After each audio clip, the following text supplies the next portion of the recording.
Broadcasting live. Broadcasting live from the basement of the Pentagon. This is WTF Nation Radio. Freedom is the right of all sentient beings.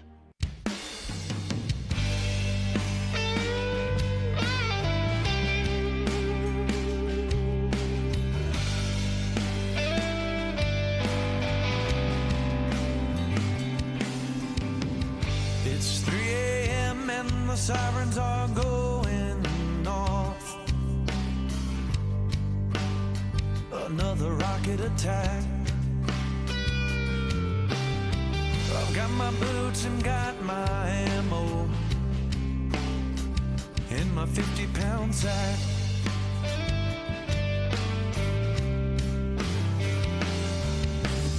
A 100 boys headed to war in this world unknown.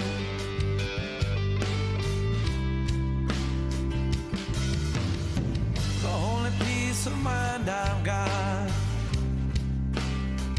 are these letters from home.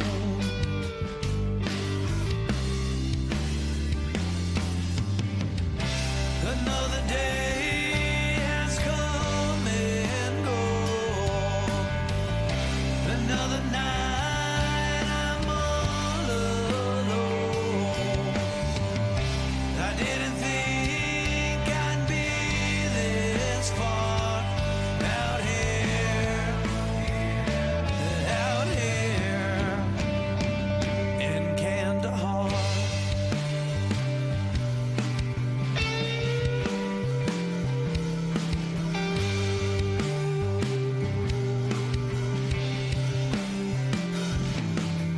Well, most of us, we made it home, but we never came back.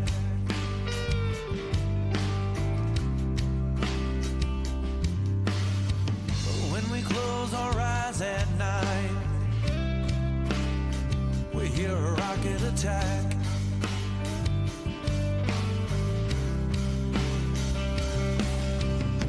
I've tried to talk and tell you about it, but it ain't the same.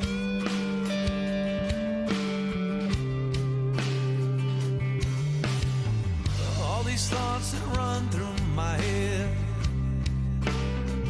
well, they can't be tamed.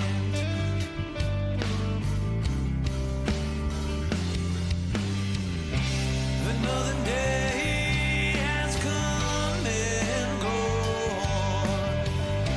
Another night I'm all alone. I didn't think I'd be this far out here in Kandahar.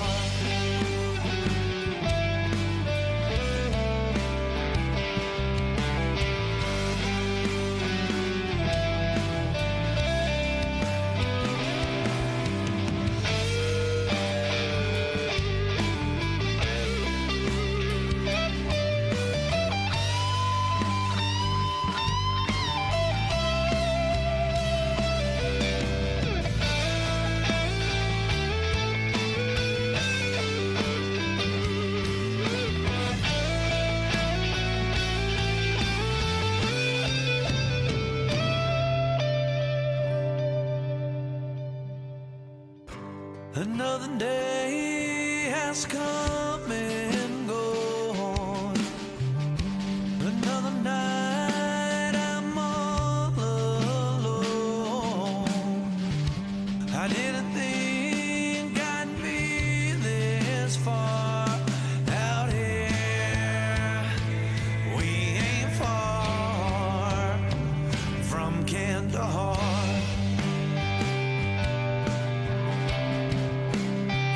In Kandahar.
Morning, Sergeant Major. How do you know what kind of goddamn day it is?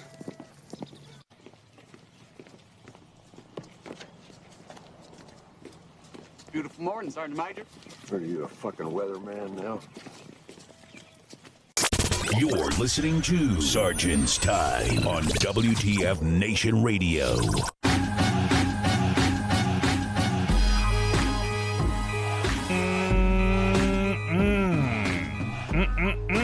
Man, break 'em off some. Broadcasting live from your host Ice in the gunner seat. I got Spinky. Hey y'all. Man, whoa. Okay, real quick. I just want to say right now, if there is anything that can happen when it comes to tech, it's happening, and it's okay. We're able to still mitigate all the damages that Facebook's trying to do us. Facebook's going to a new interface, communicators. So if you have anything that you want to go live and all that, we have been doing the standard, normal, broadcasting and all that. Then Facebook decided to go, well, I got something for you. I'm going to go ahead and switch this up. So we're like, oh, okay, Facebook, we got something for you. So we literally have different platforms to execute on. So right now you're watching us on YouTube, watching us on Facebook, on WTF Nation Radio, shared onto US Army WTF Moments on Mixer, and then you are also listening to us on Twitter, and then all the other sundry of broadcast platforms. Did we say again which ones we were doing again? Which broadcasts we have? Stitcher, iHeartRadio, Castbox, Mixcloud, TuneIn, Player FM, iBooks, YouTube, MoCrush, WTFNationRadio.com. And then, of course, if you have no time to listen to this, then you can go ahead and just download the podcast on Apple Podcasts and Google Play. There. I think you covered them all. I think I covered them all real quick because I was kind of like thinking, oh man, I got to keep this show clean. You notice all my little blurbs and stuff like that. We have special guests tonight.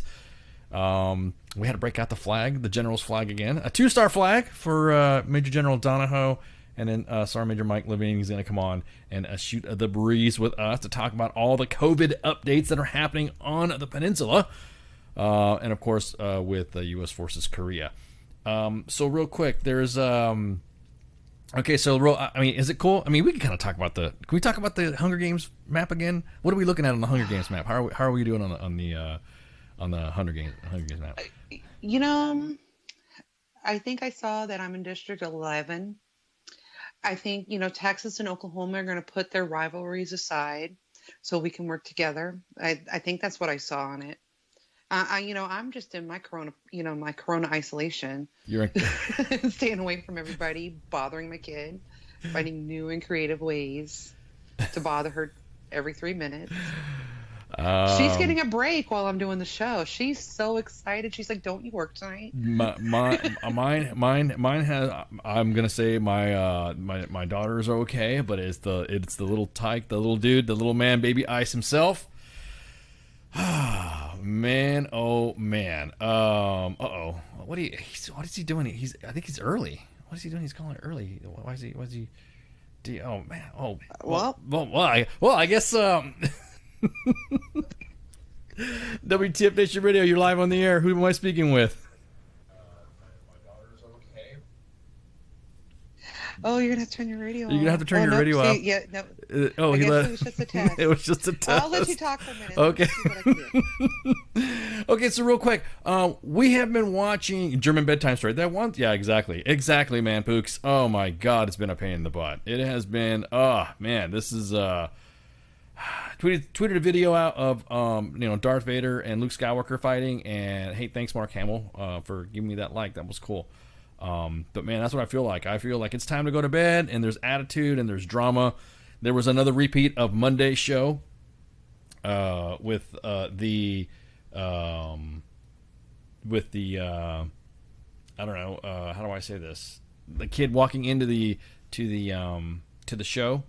And what's funny was that they actually had come in. The family that had that happened to did it again.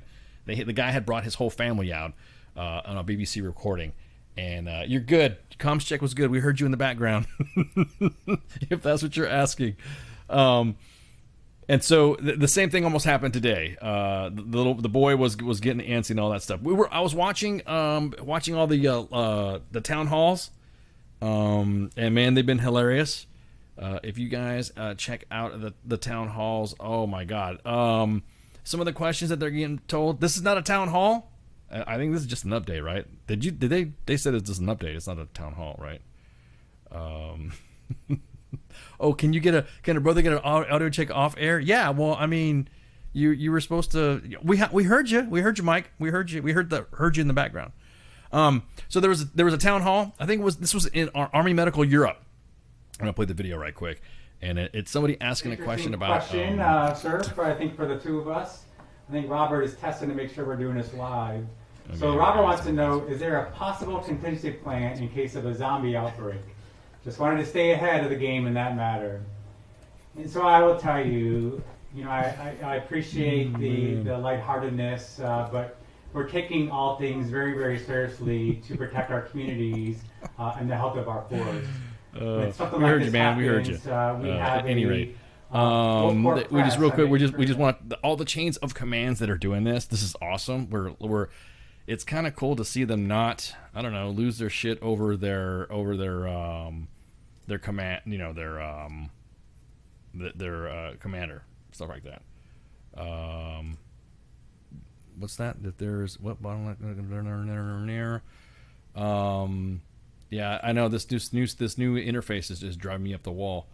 Yeah, I can't. Yeah, I don't know why it's acting like this. That was the sound on the bottom right there in the bottom right corner. That wasn't us, cause. Appreciate it though. Anyways. So we're glad the commanders are coming on air and actually talking to their soldiers, to their audience. But the questions that they're reading, I think, they're freaking hilarious. Some of them look. You're not gonna. Did you see any zombies where you're at? Did you? I mean, at all, Spanky? Did you see any zombies? Oh no, not yet. Okay. Not yet. You know me, I suck at multitasking. I'm trying to do 3 things at once. But no, not yet. I'm like ready for them. I'm like looking around in my backyard. Me and the dog are out there, checking on the fence line. But no, not yet. Okay. Yeah, they're I'm about to say they're out there. This virus sucks. Can we say that? Is that no, that's not really nice. But I can say it anyway. Right. Kind of all the rules. I try. But this is not what I've been promised in all the movies. Right. Yeah. I mean, well, right now, let's. Someone asked me about some COVID update right now about what's been going on in the force and what is going on with the new COVID update that's kind of got everybody sort of confused. I don't know if you want to call it confused or not being confused. I don't know. Is it confusing to me? It's the COVID-19 update that has had a Frago come out. And was basically saying that Frago 13, which was a recent Frago, said specifically that you can't do nothing. Everything has to do. You can't do this. It literally gave line by line what cannot happen and what can happen. Right. Well, there's a new one off the press. There's a new one. There's a new one right now. I mean, there's a Frago 14 basically told Frago 13 to go away. Right, I saw that. Yeah, and so that right there, all the stuff that was supposed to happen, that was supposed to be in Frago 14 is now going to be in Frago 15, of course, pending another crazy change. That's expected to be out in the next 12 hours. So stand by. These Fragos are literally coming very quick. The Army has 3 Alaracs in the works already. One for deletion and deferment process. The other one's SCRA issues, and for the last is the COVID-19 entitlements processing. MidCom is working a plan to address separation physical, so you can still get your DD-214 blankets, which is kind of like, okay, cool, that's getting better. A DFAS suspended decreases for COLA and BAH and OHA during the COVID-19 event. Rates will not go down until further notice. Working with Congress right now, currently, that this year is counted as a good year for those missing drilling and AT for battle assemblies for reservists and National Guard. So if you got some reserve duty that you have to pull, then that's it. That's considered good. That's what's working right now currently. SFL TAP is still being conducted either on the phone, online, or via JKIA. That's what I'm talking about. I wish I had the opportunity to do that shit on the phone. I mean, could you imagine Right. ACAPing on phone? No, that's like, doing a lot of it online has always been an option. It's just a lot of installation commanders don't allow it. Like they said, no, you have to go in and you have to do so much of it, in class. And there's some like plus and minuses to that. And I think it just depends on like the level of experience, like, a soldier has. I know, like I did mine at Campbell, and it didn't matter what rank you were. Like I was in class doing it with full board colonels and CW5s. I'm like, okay, They can't work. there was no getting out of it. You did it in the classroom. Right. So, Right. so I'm like, but like I said, there's some exceptions for everything, and now we're seeing like what can be done, online, and doesn't have to, like what really has to be done face to face. So, well, like I said, there's messages coming out left and right, and I don't like, I will not use that term. I have to use it to say what term I mean. The situation is fluid. Right. Well, I mean, that's folks, becoming yeah. the new behove. I don't want to say that situation is fluid. Yeah, the behoovens and the behoovens of the hooves. Folks that are currently stuck on leave or held at their duty location can be placed in a TDY status. This is to cover duty only and to get them from a leave status. It does not pay them per diem. Today, well, actually, in about now, actually, it just happened. I guess it's happening right now. There was a Facebook Live event right now going on with the DAG one to discuss enlisted promotions and impacts of the COVID-19 stuff. I'm telling you what, there's some crazy stuff that we're seeing in the inbox. Crazy stuff. If you've not seen the main page, and if you've not seen how they posted some of their information, you can definitely see the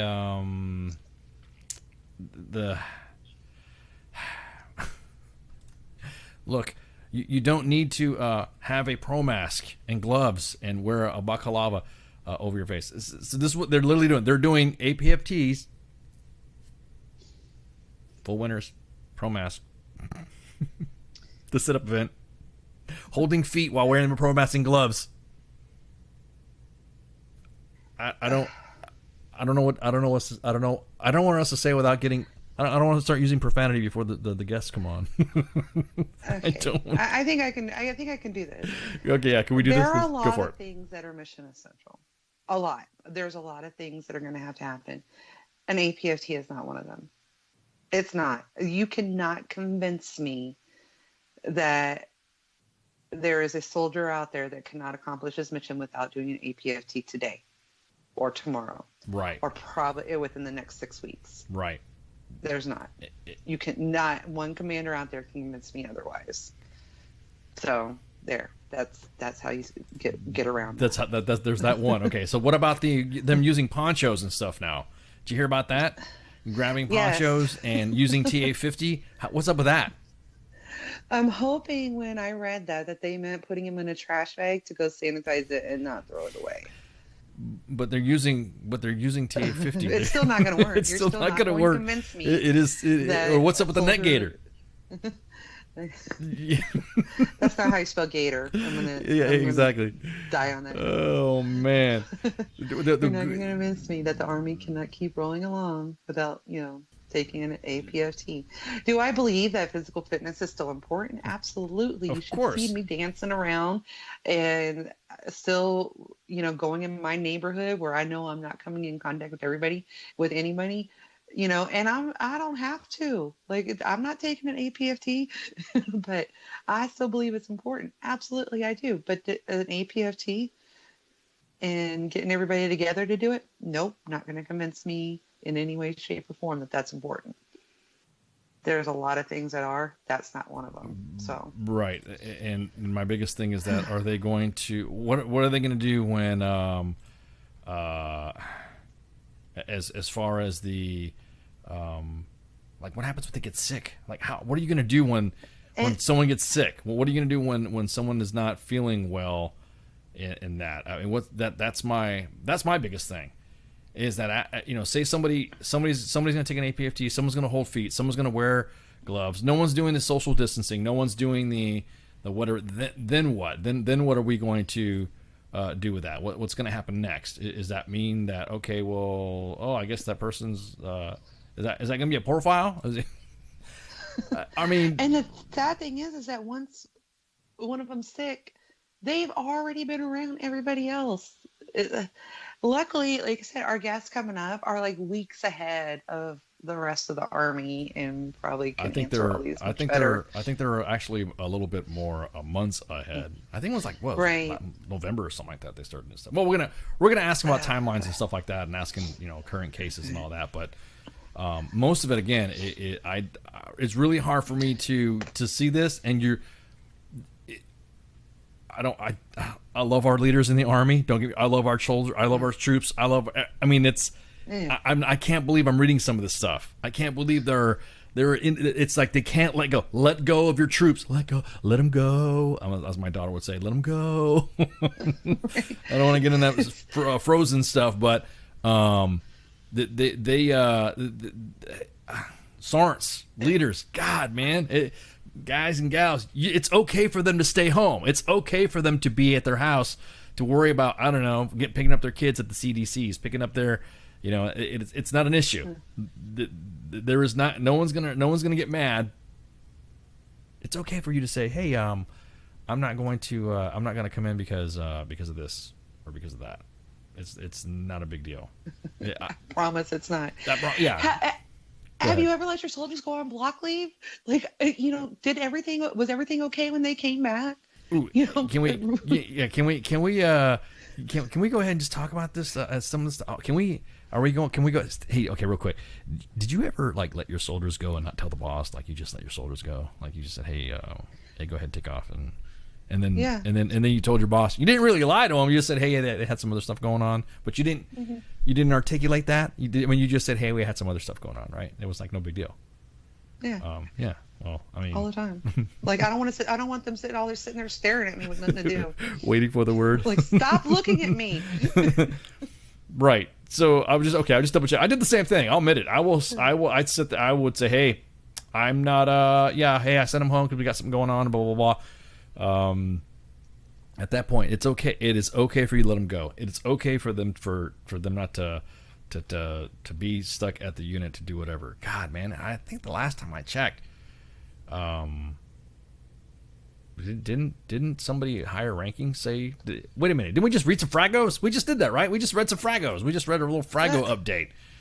That basically just said that.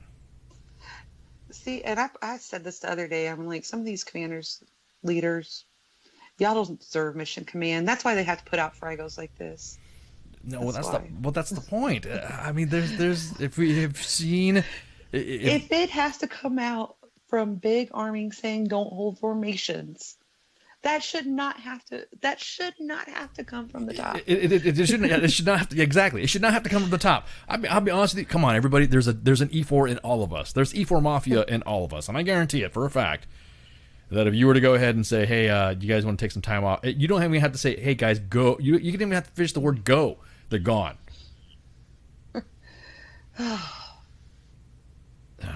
Man, this is. I see this. Let's look at some of the main page posts here that we had. There's individuals that are now there's some interesting stuff. There is a from the first sergeant's desk. I guess there's a first sergeant that's out there that's bulleted this information. That said, of the 10 things listed, what 3 examples do you think as an organization, brigade and below, we do the most that would land us on WTF moments? Give us a reason and 2 examples of each. Of the 10 things listed, what 3 examples do you think as an organization below we do well that keep us off U.S. Army WTF moments? Provide a reason. And what's the biggest thing you can do as a leader to make sure that you're a part of the solution instead of being a part of the problem? 500-word minimum. Due an email no later than Thursday, 1700. So you're past due. I forward this to your subordinates. This is an assignment for the entire platoon, not just NCOs.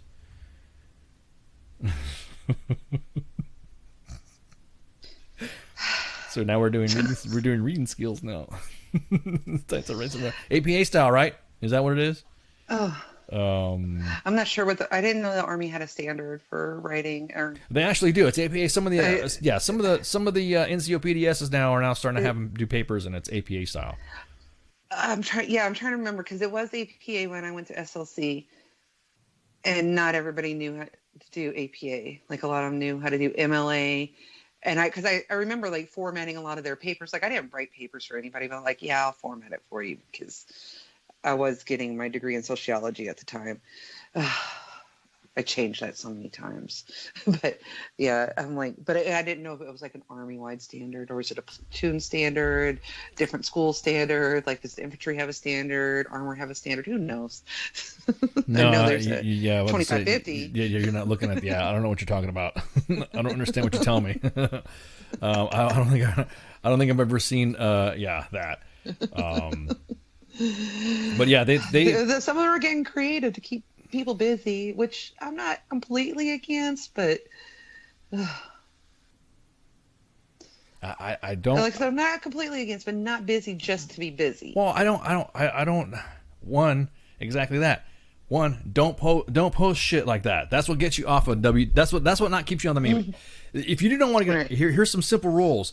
Believe it or not, there's a deconfliction page that the big bosses engage with the PAOs, and if you're invited to them, if you're a PAO, just ask, and you'll be more than happy to. You'll be on there. No big deal. You'll get invited, and then there's some deconflictions. And believe it or not, there's a lot of PAOs that I talk to. There's a lot of PAOs that Spanky talks to. Flash talks to. And they give us information. They say, hey, what's up with this? What's up with that? Hey, what's going on with this? And if there are things that are going to get posted, it's more like a heads up, and hey, we'll work with it. Or most commands actually will say, yeah, we're not gonna we're gonna knock this out. This doesn't need to get reported. You'll be good. No, okay, all right, cool. Hey, we got this. We got to handle. If it's cool, but if it's like, I don't know, when Jose was out at NTC way back in the day, and 3CR was out there doing some stuff, and there were some visceral. Those were trying times. Those are some comments that. Those are some repeated comments that you go back and go, wow.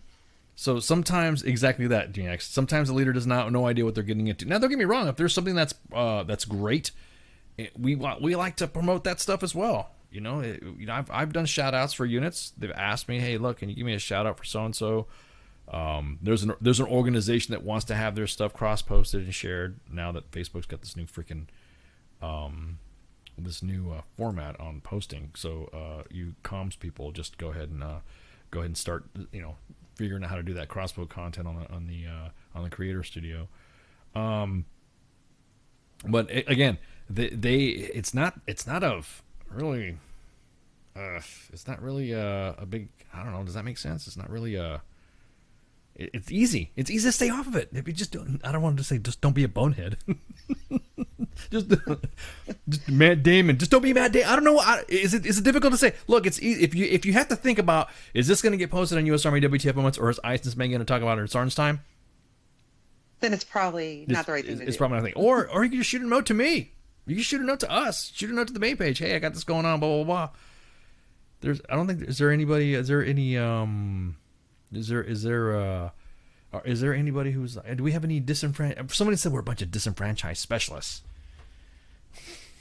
I mean, I was for a long time. I finally, disenfranchised? Guided in the right direction. Well, yeah. No, just ask us. We're more than happy to talk to you, and we're more than happy to get you guys and gals set up. It's really not that difficult. Most people just really get mad about, oh, well, WTF doesn't want to support us, or this, and this. As a matter of fact, Mike and General Donahoe, they shoot us information too. They go direct to he might get a spot. No. Nah. Well, I don't know. I mean, we've known. Well, I don't know. It depends on what you got, what you want to talk about. Right. It depends on what's going on. Yeah. Disenfranchised specialists. Yeah, exactly. Of excellence. Yeah. It depends on what we got going on. You could hit us up again. Contact at armywtfmoments.com. Then whatever your beef is as a PAO. We're from the government. Well, no, we can't say that because we're not from the government. We're from the WTF Nation. We're here to help. Taxation is theft. So, anyways, have you seen all the new? There's like new guidance. There's new. I know Fort Benning just put out a general order number 1 now on on some of the COVID stuff. There's a new No, I didn't see what was going on at Benning. This is just a hotness that just came out, and this is like literally just came out just a couple, I don't know, about an hour, 2 hours ago. It's about the formation stuff, not having block parties, not having all that, not having let's see what else. Let me just read it. This is General Order Number 1 that was signed today by the Commanding General of MCO, the Maneuver Center of Excellence. Yeah, I like that already. I like that title. Prohibited activities for personnel within the senior responsible officer authority of Commander of the United States, MCO, and Fort Benning. Identifies conduct that's prejudicial to good order and discipline, health, and the safety of personnel of MCO and Fort Benning. So some of the prohibited, the local restrictions, of course, government at all levels continue to respond to the COVID-19 with various restrictions on gatherings, work, and travel have been issued. It is the duty of U.S. Army personnel and their dependents to observe and obey these restrictions. So now it's like straight up to the family members too. So additional restrictions for travel of military personnel on post. Military personnel residing on post are restricted from leaving the installation except for out of necessity. Necessity is limited to healthcare needs, grocery shopping, essential postal, banking and laundry services, and gas stations. Outdoor physical activities such as running, biking, and walking are encouraged, but limited to groups of 5 or less. So what if you have like a lot of kids or something? Like what if you leave a kid at that? I know a lot of people that have 5 more. I guess you gotta have one move out. Right. I don't know. Unit or large group activities are prohibited, of course, and adhere to. What was that? God, I already lost my spot. There's a lot of distancing guidance addressed below. Off post, military personnel residing off post only travel between their place of residence and Fort Benning to perform the military work order. So check your chain of command. The same thing that's happened before with the social distancing that the Army's put out already. Maintain 6 feet of distance. Hygiene. Make sure you wash your hands with soap and water. Minimum 20 seconds. A restriction of movement. They even got I heard they got freaking hand washing stations now in front of the commissary or PX. Do they got that hood yet? I haven't been on post. I did look up hood, on their Facebook page and their social media. Excuse me. Hold on.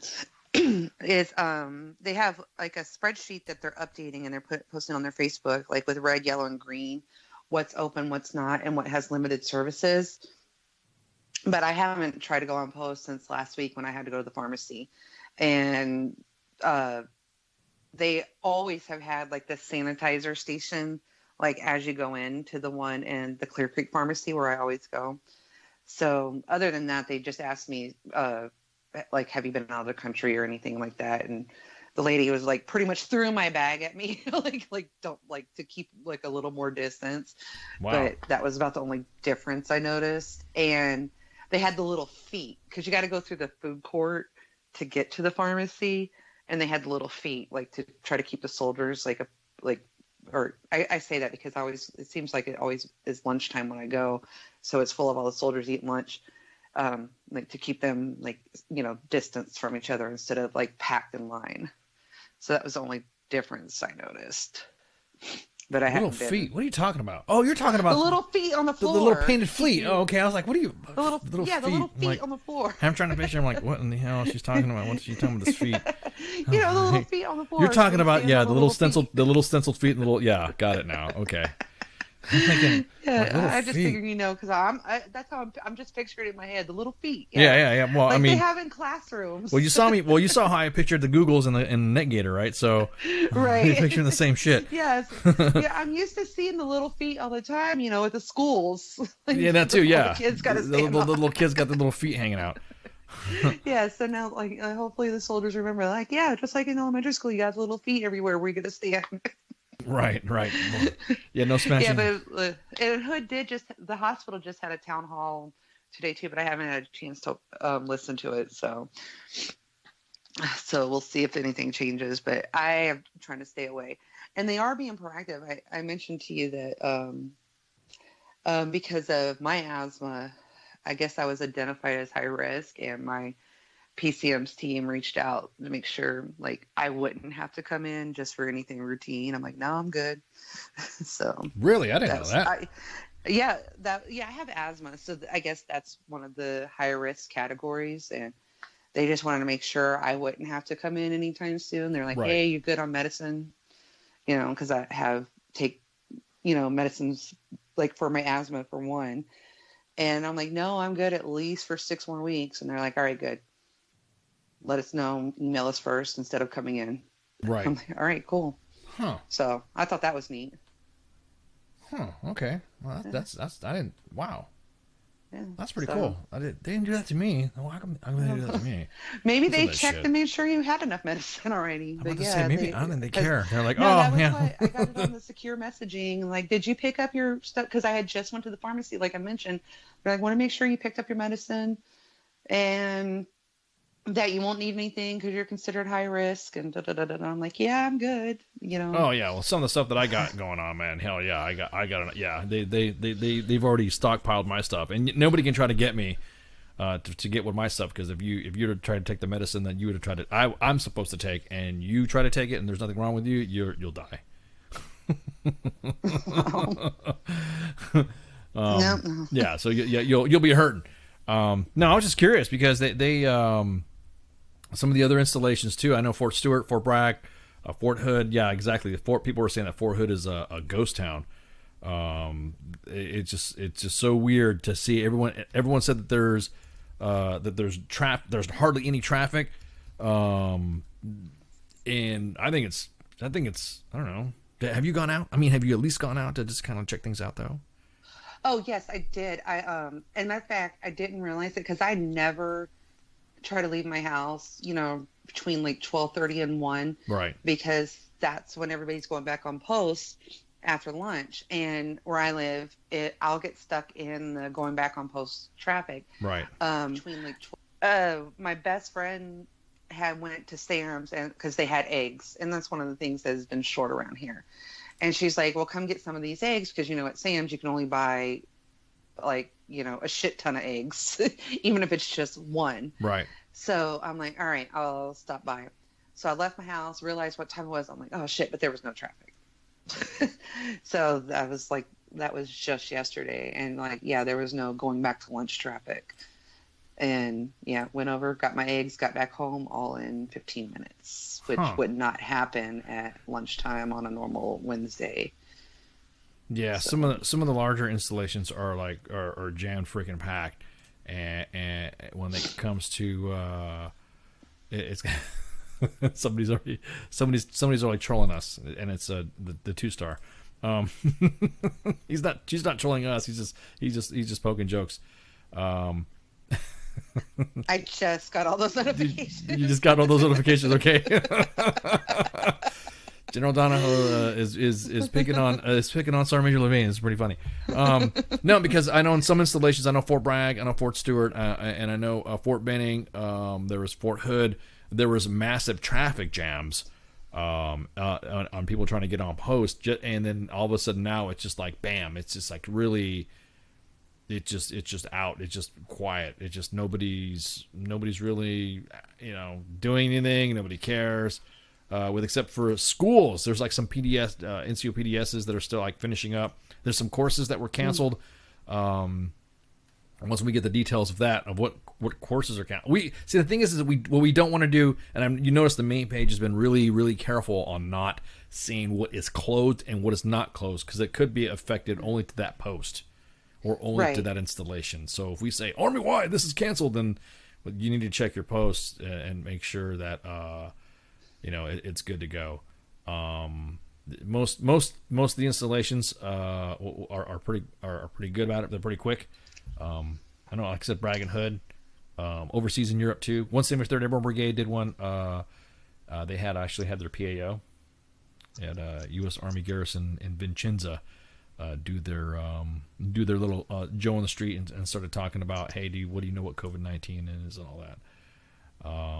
But at any rate, do you got anything like from the presses right now? Did we have? Oh wait, hang on. Yeah, thank you so much for this one.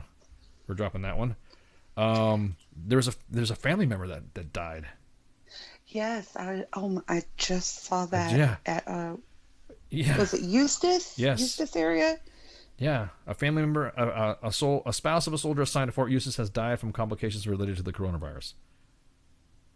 It is my deepest regret to inform you that the JBLE Army family member has died from presumptive complications related to COVID-19 at a hospital in Newport News, said Colonel Clint Ross, installation commander at JBLE. And the spouse of the deceased soldier assigned to Fort Eustis also previously tested positive for COVID-19 and remains in isolation while continuing to receive medical care. Wow. Oh, wow. That literally just came in.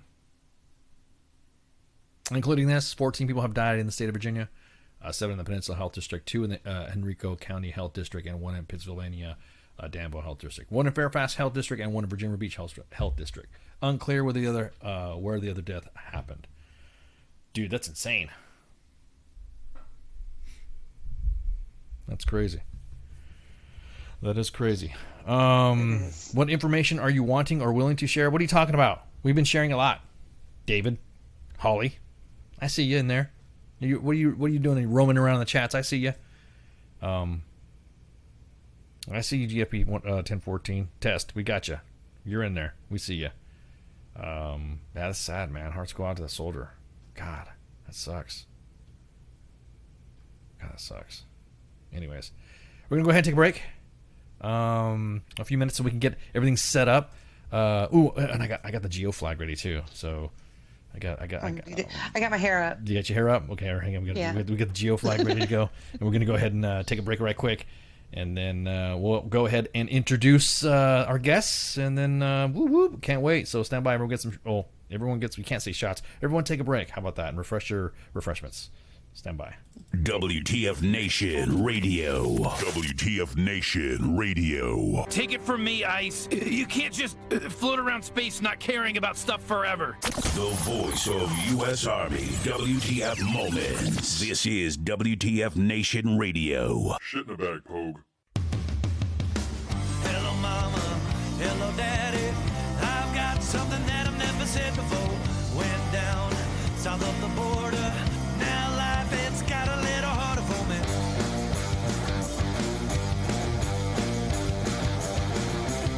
I fell in love with some girl. She told me that she was gonna rock my world. Now I'm stuck here with no money. Don't that just sound a little funny for you?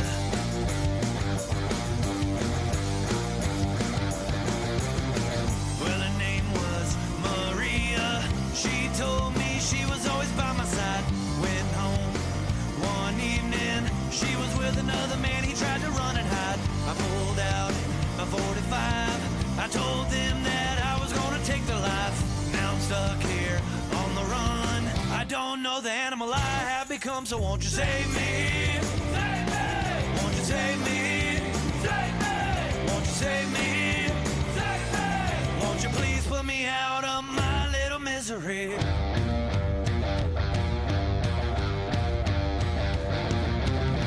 Well, I know life is short. Mom, you know I always try to do my best. Should've listened when you told me I wouldn't be caught in this mess. Gotta go now, Dad, I'm sorry. Everybody, all y'all need to know this is life, a true story. When you chase ass down in Mexico, save me, save me. Won't you save me, save me, save me, save me. Won't you please put me out of my little misery?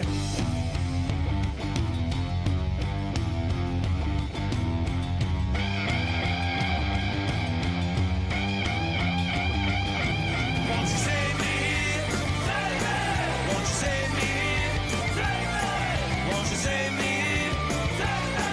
Won't you please put me out of my little misery?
what's on my mind, they go for my throat, they spew evil words. If you are absurd, always grinding, grinning, and killing my soul with these verbs. Hold me down, like I can't gasp for air. I'm closed inside of a box, like I'm inside Fort Knox. Every time that I'm there, I don't know why they think that I'm different from you. All that's true is I'm a like you breathe, I breathe, and like you see, I see, and like you need, I need, and like you bleed, I bleed. Don't treat me like an object, I'm tested and proven. Mind, heart, and soul, I'll always be a human. Like you breathe, I breathe, and like you see, I see, and like you need, I need, and like you bleed, I bleed. Don't treat me like an object, I'm tested and proven. Mind, heart, and soul, I'll always be a human. Like you breathe, I breathe, and like you see, I see, and like you need, I need, and like you bleed, I bleed. Don't treat me like an object, I'm tested and proven. Mind, heart, and soul, I'll always be a human. Like you breathe, I breathe, and like you see, I see, and like you need, I need, and like you bleed, I bleed. Don't treat me like an object, I'm tested and proven. Mind, heart, and soul, I'll always be a human.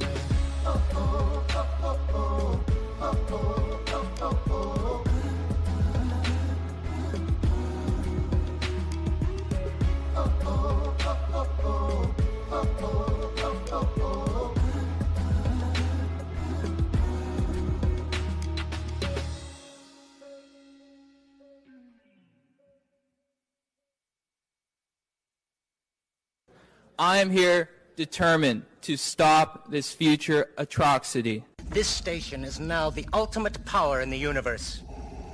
I suggest we use it.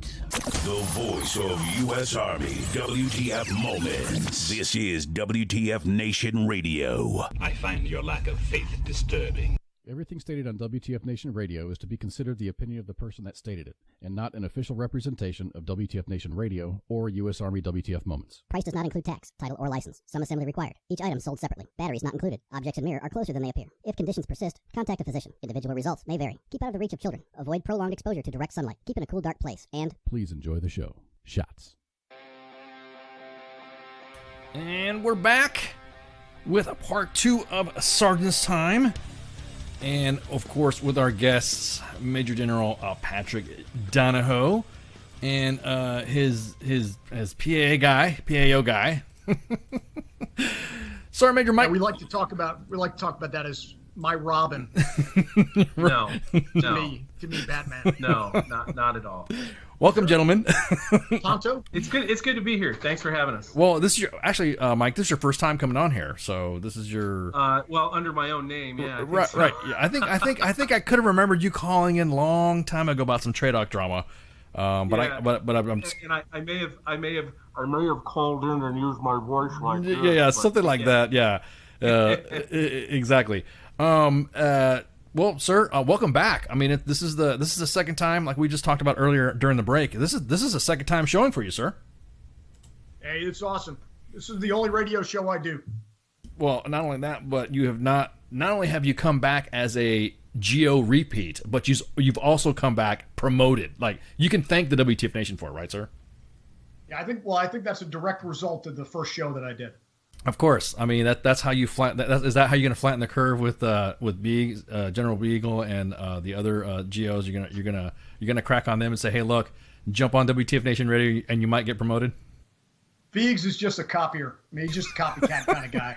He needs to come back.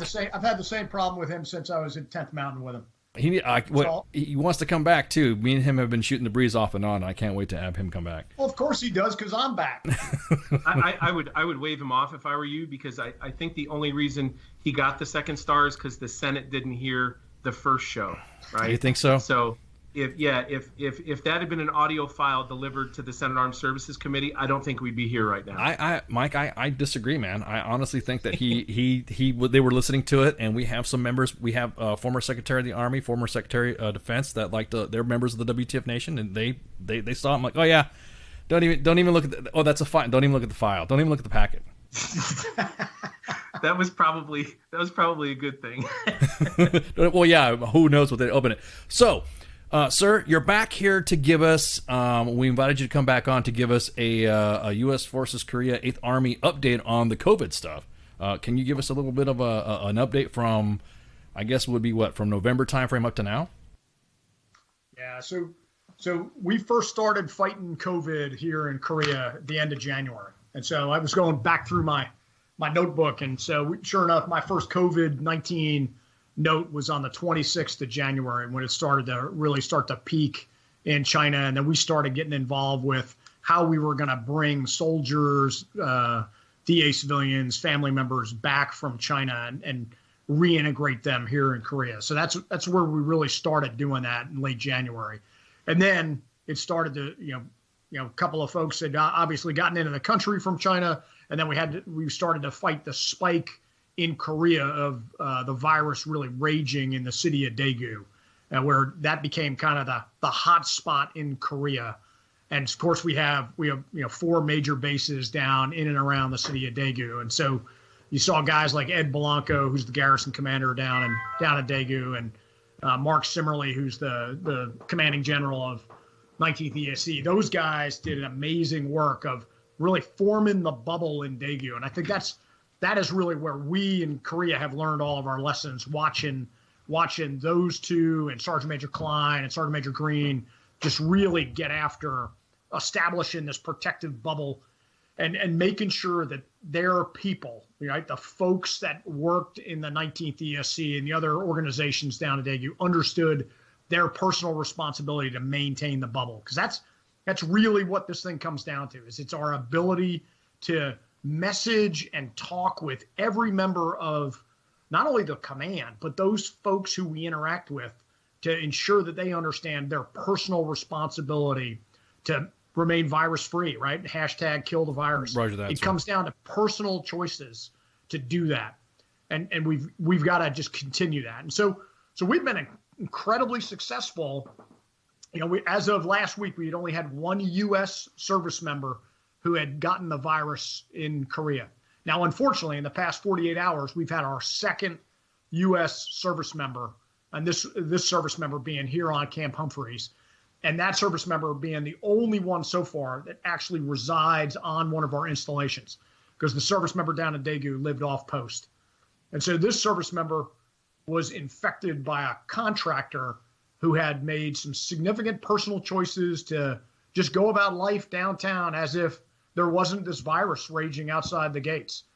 Now, the other side of it is we've been doing it since January. So there's a little bit of virus fatigue. And so we're constantly messaging, and you've heard General Abrams out there talking about, hey, yes, we are not through this yet. We've got to continue up the fire, and we've got to continue to fight the virus. And that is every day your personal choice to, hey, you don't go downtown and have lunch, right? We've put out some guidance to that effect. General Abrams signed his public health guidance probably a month ago, which laid out your personal behaviors that impact on this. And since we've had a couple of folks that were non-compliant with that guidance, General Abrams just this week declared a public health emergency, not because of a spike in cases, but a spike of non-compliance. And this gives us the ability then to, compel folks to do the right thing. So, the other part too is we fight this when we're deployed, right? The idea that you've gone a stretch of time, there's been no booms, there's been no significant issues.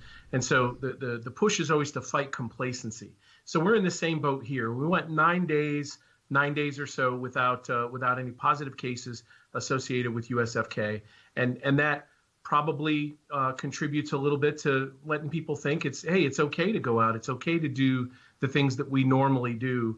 And then we get punched in the face with a couple back to back. So, General Abrams' phrase, keep your foot on the gas, it's really apt right now. We have to continue to focus on the personal responsibility side, maintain that social distancing, wash your frickin' hands. I mean, can't say it enough. Great line. Keep yourself clean.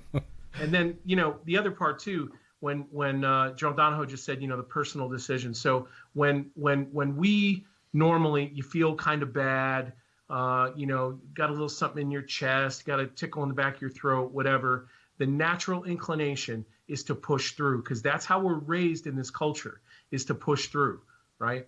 If I feel like crap, I'll just go sweat it out in the sauna. I'll just go to the gym and push heavy things. Everything will be okay.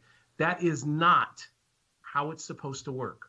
We've been saying around here, if you're feeling sickly, leave quickly, right? We have to burn that into our brains at this level and at every level, where leaders are comfortable sending their folks home if they don't feel well. It's not a matter of, oh, well, if I don't, Big Sarge, I don't have my eyes on that soldier, so they're going to go to their room and play Modern Warfare all day. Right. Well, guess what? If they go to their room and play Modern Warfare all day, they're practicing social distancing, right? They're probably talking to their buddies online, big deal, and they're not out spreading something if they've got something. So let it happen. Yeah, this goes back to, this is all about force protection. This is all about protecting the force, because that is the underpinning of readiness. Hard to fight from sick call, right? And so we've got a fight tonight mission here in Korea. We've got to maintain the health of the force to maintain our readiness. And if that means, Lieutenant Donahoe and Private Lavigne are back in their hooches during the day because they've got the sniffles, hey, that's going to be okay. And then the next day, if they're fine, great, they come back to work. If it continues, then we test them. And if they've got the COVID, then we put them in our quarantine facilities. We put them in our isolation facilities, and we take care of them. But what we don't want to do is we don't want to just allow them to infect the entire force. And that's what we've got to get after. Because the way we've responded to this in Korea, and really you see it Army-wide. I mean, General Cloutier and the folks over in Italy, I mean, they were doing the same thing. General Cavoli in Europe doing the same thing. You're seeing it in posts. You were just talking about Gary Brito and his general officer, General Order Number 1 down at Benning. Yep. You've got everybody approaching this as a military operation. Our staffs are getting incredible, staff training turns, just putting this operation into effect, monitoring this operation, reporting, developing the situational awareness tools that we've got. I mean, we've learned a tremendous amount about war fighting and how we interact at echelon of the staffs just by fighting the virus, let alone, fighting the Red Horde. This has been a great training event. Roger, that's right. Have you had anybody from Call reach out to you from Leavenworth to kind of like gather some of these TTPs? Because we've been kicking it around on the main page staff asking, because we're not a bunch of privates. We actually go, wow, this would be great to get sent to Leavenworth. This would be an awesome piece of information to get sent. Part of doctrine for field sanitation. This will be, you know what I mean?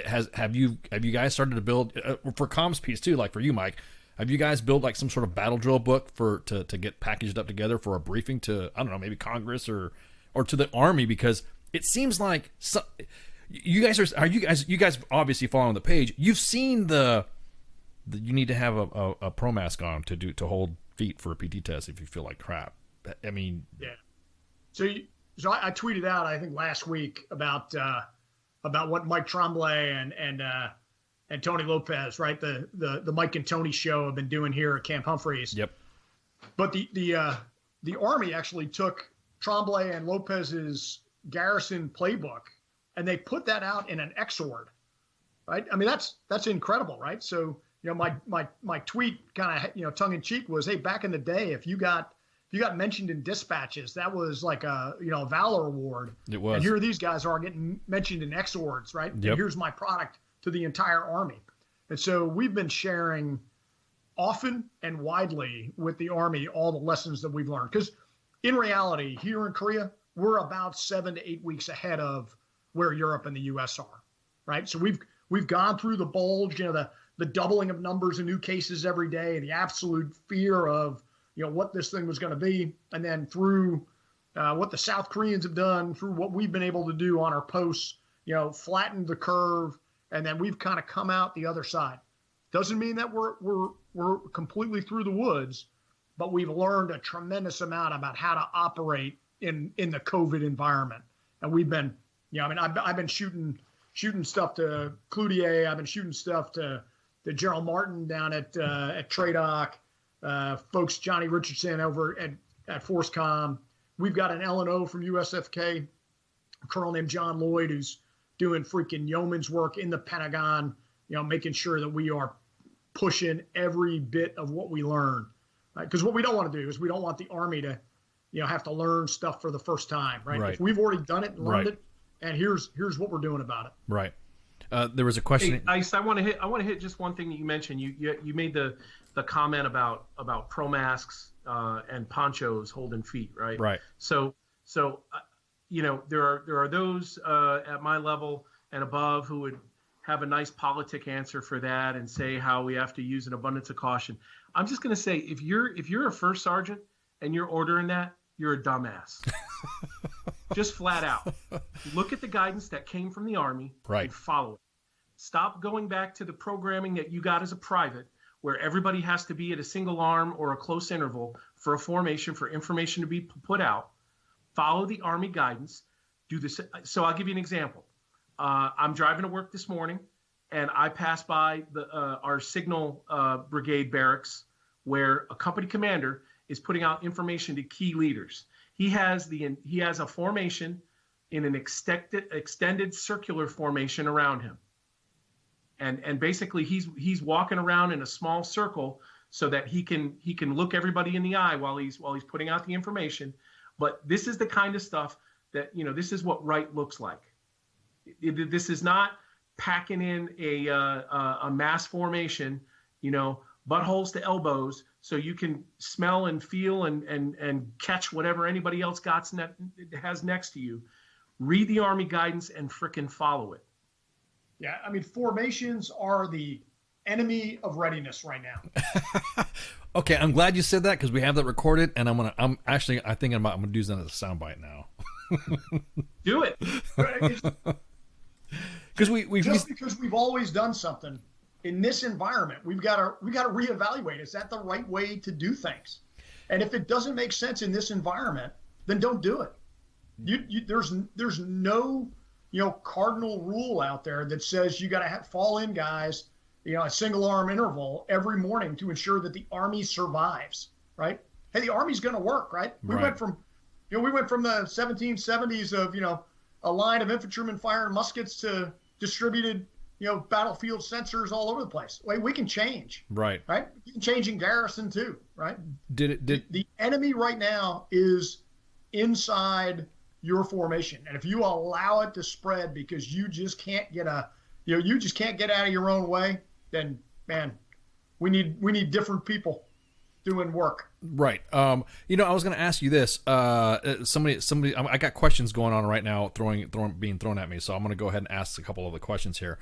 This is from one of the fans. Sir, what mitigation measures, if any, were in place on civilians who worked on post, i.e. PX, food trucks, commissary? Were they screened, or was entry prohibited? So we screen every individual coming on our installations every day, every time they try to penetrate the bubble. And so we're taking their temperatures and we're asking them a series of questions about where they've been and what activities they've done, how they feel, and then have they been tested for COVID-19, right? And so if somebody comes up to the gate and says, hey, yeah, I was tested yesterday for COVID-19, we would then go, and do you have the result? And if the result is, no, it's still pending, then we tell that individual, thank you very much. We'll see you tomorrow when you get your result back. So turn around and go away. Same thing. If you were saying, hey, I was at a hot spot and I feel a little sickly, hey, great. Get out of line, go over to this tent where we're going to do a secondary screen with a medical professional with you. And then we're either going to send you to our hospital or we're going to send you back home at that point. So we again, everybody penetrating the bubble every day gets looked at and gets questioned. With that, sir, did they, have they had anything done for the teachers, like for the, because I know there was some concern, and this is just me listening to and getting just information and feedback from some of my other media friends and partners. There's some of them are worried about being teachers. Like are they? What's their what do you have to say for the DoDEA teachers that are there? Isn't Korea almost like Germany, how they have DoDEA teachers that are American and local nationals? So right now, all of our DoDEA teachers, the vast majority of them are U.S. Citizens, if not all of them. Okay. And so we don't have school going on right now. So I'm running a freaking teen center in my house every day with my two daughters running around, and so it's funny. My ninth grader is absolutely getting crushed right now with teleschooling, right? So now for DoDEA, my sixth grader, not so much, but my ninth grader is getting crushed, which is good. That's, we got to, school continues. It's just by by computer, by telephone, et cetera. And so right now there's no teachers in our schools. So the teachers, as they're coming back, what we've been messaging to them is we're going to do the same kind of procedures that we do at our gates. We're going to do at our schools. So 2nd Infantry Division under Steve Gilland, those guys have put together an entire program of how we will do screening of children coming into our schools every day. Same thing, series of questions. We'll take your temperature, and then you'll either be admitted to school or not. And so we're working through all of those procedures as we work towards a return to school. We've made no decision yet to return to school. I think the Republic of Korea, and Sergeant Major, you can correct me if I'm wrong, I think they've put down a marker for 6 April return to school in the Republic. Yeah. Right. We actually will be on our spring break at that point. So at the earliest, I think we'll bring DoDEA schools back in session will be the 13th of April. But we're going to have a significant clearinghouse for folks to get into the classroom. And so our DoDEA teachers should be pretty confident that we're doing all we can to ensure that the environment inside our schools remains virus-free. Okay, have you had any mitigation measure? Have you explained it to the teachers? I mean, have they? What's their sentiment right now? Are they feeling a little? Are they nervous about it? Do they have any concerns with the teachers coming back? Have you guys had a digital town hall like something like what you've had before to let them know? Hey. So I'm pretty sure that and I'm not going to speak directly for them, but I think they share the same concerns that everybody in our community share right now. And that's staying safe. This is and you guys are really starting to see it in the States more widespread now. But when we were really ramping up in this, this very small and closed environment, it was pretty unnerving with the idea that one person could come into an environment and hit 100, 150, 200. The schools obviously are such a soft target in that regard, close spaces, large groupings. So this is just, again, one of those things that if we're practicing what we're preaching right now, the maintaining the social distancing, you're continuing to keep everyone and everything clean, that is something where everyone should be safe. But thankfully, that phrase that I love so much, out of an abundance of caution. Oh, out of an abundance of caution, we kept the situation's everyone. Fluid. Sorry. Yeah. Well, I tell you, I wrote down out of an abundance of caution in my notebook in one of our meetings on the 31st of January, and I'm convinced that I got that into social media first. So I'm gonna trademark that. Right. And I want 25 cents for every time everyone has used that phrase. You're not gonna get it. Just like somebody who, just like behoove and caveat. No one's gonna. There's a chance. Well, I mean, work with me. Well, put them on a mouse pad or something like that. Hey, but Ice, sir, your question about what are we doing to inform the teachers? So Dr. Arrington, the superintendent of DoDEA schools here in Korea, has had a series of engagements with his faculty, and so.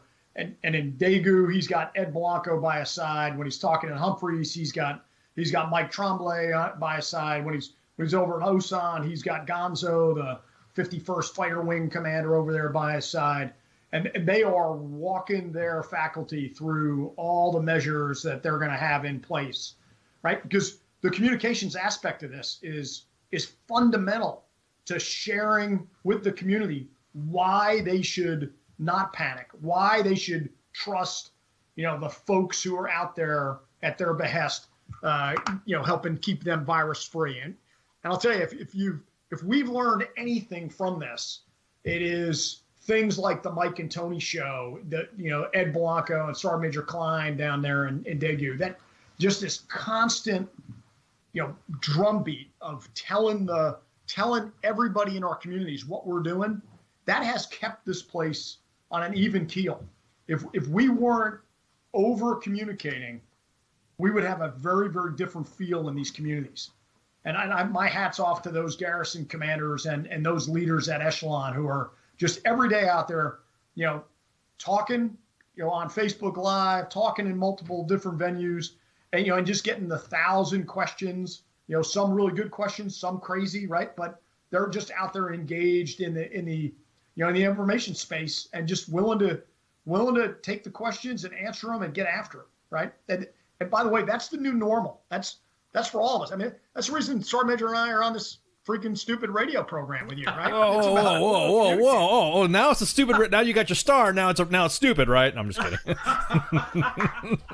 Damn, sir. I got what I needed out of you guys. I know. Man. I'm good. I know. Yeah, the rank, the coin holder, and MCO slots. There you go. I love you too. Right. Damn.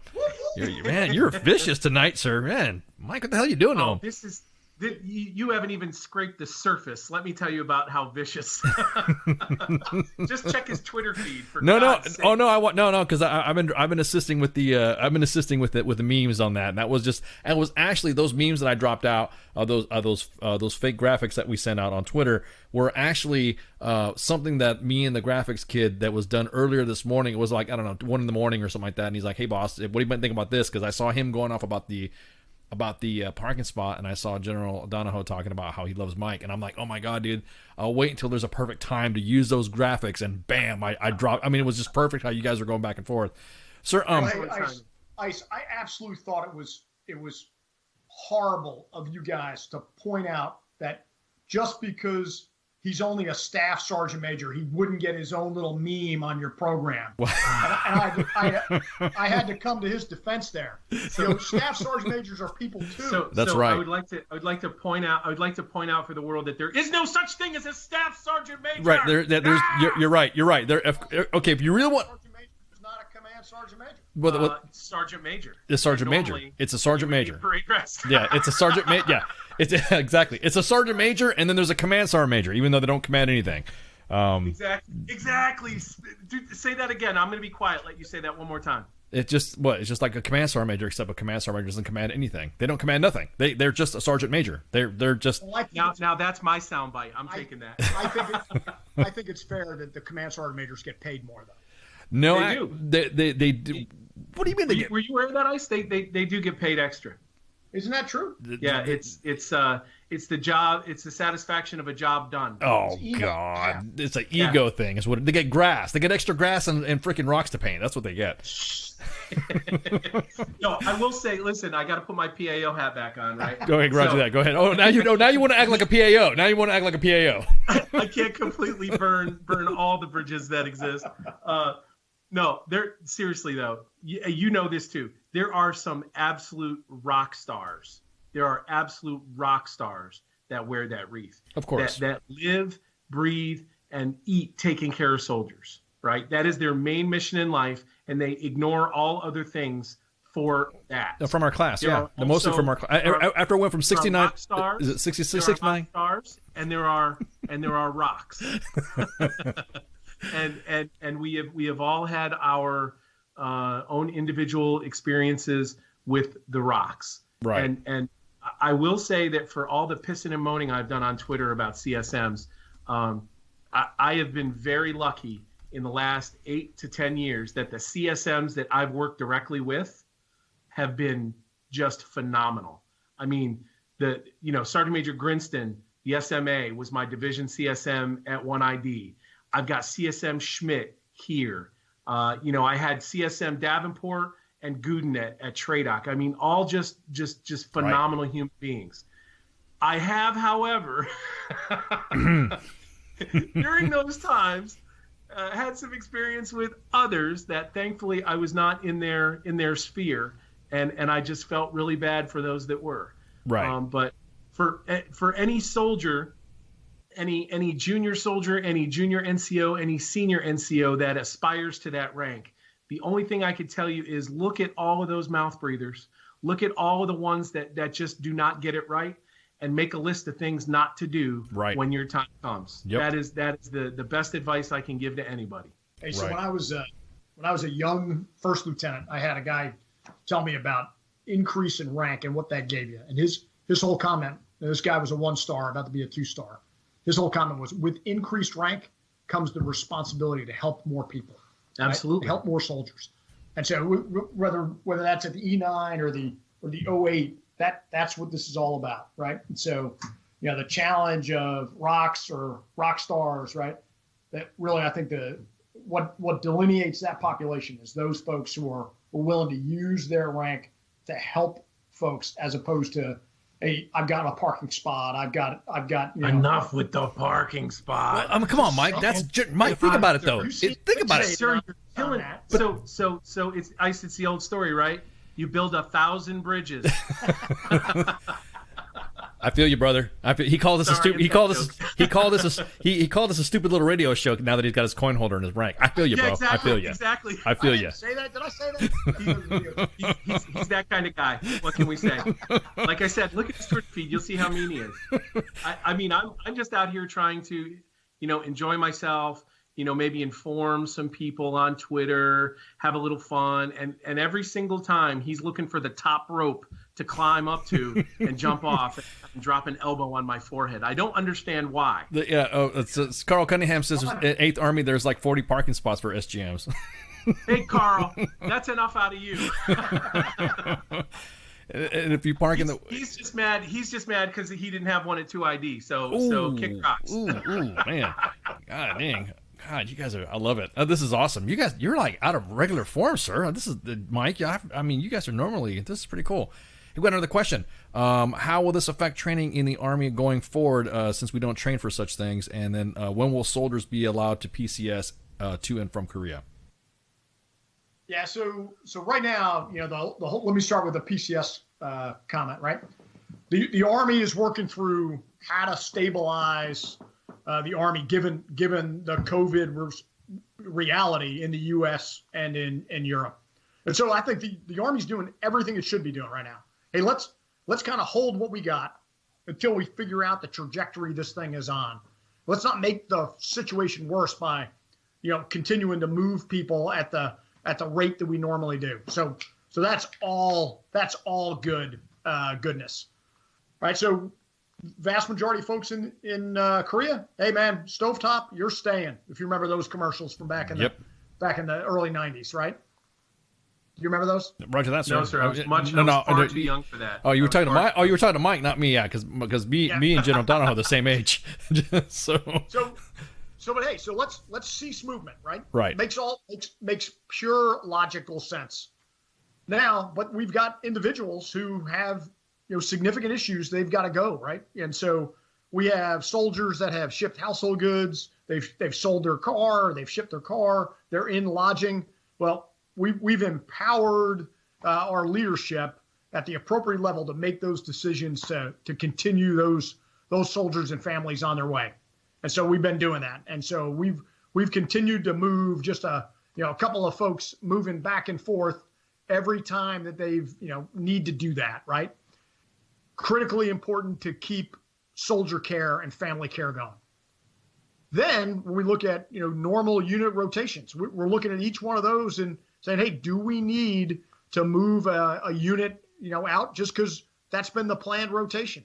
If it doesn't make sense, let's not do it. Let's hold what we got until the Army can figure that out. And I think that's where we're at, and that's what we're doing. Now, and that's a good point, sir. So do you have, I mean, I know there's obviously some OPSEC and security concerns to discuss, but are a lot of the larger movements, that's about all I can say, is kind of slowing down because of it, at least? Did we lose you? No, you're still here. You still there? Okay. Yeah, I mean, so again, I think through the Army just taking a look at all the normal movements they do on a daily basis, on a weekly, monthly basis, right? All those planned movements, does it make sense in the COVID environment to do that? And I think they're taking a healthy look at that and saying, hey, we may have to do this movement, but these other movements, they probably don't need to do that right now, right? Roger. Now, you guys in the theater, there's no scheduled. I've not heard. I've not heard any aside from just rotational units coming back from OIF and OEF, I should say, or what do they call it now? Is it New Dawn? What's the new hotness for Afghanistan? What's the name of it? What's the name of that operation? I've literally forgotten. I just literally Resolute Support. Resolute Support and Inherent Resolve. Do you have any elements supporting those operations from Korea? Roger that, sir. No, it's not 2004 anymore. Oh, okay. I was just asking, because because literally there have had when a rotation is about ready to happen, people start spinning up. the staff talk. They I heard someone's going to go here from this organization. So that was really just a curious question.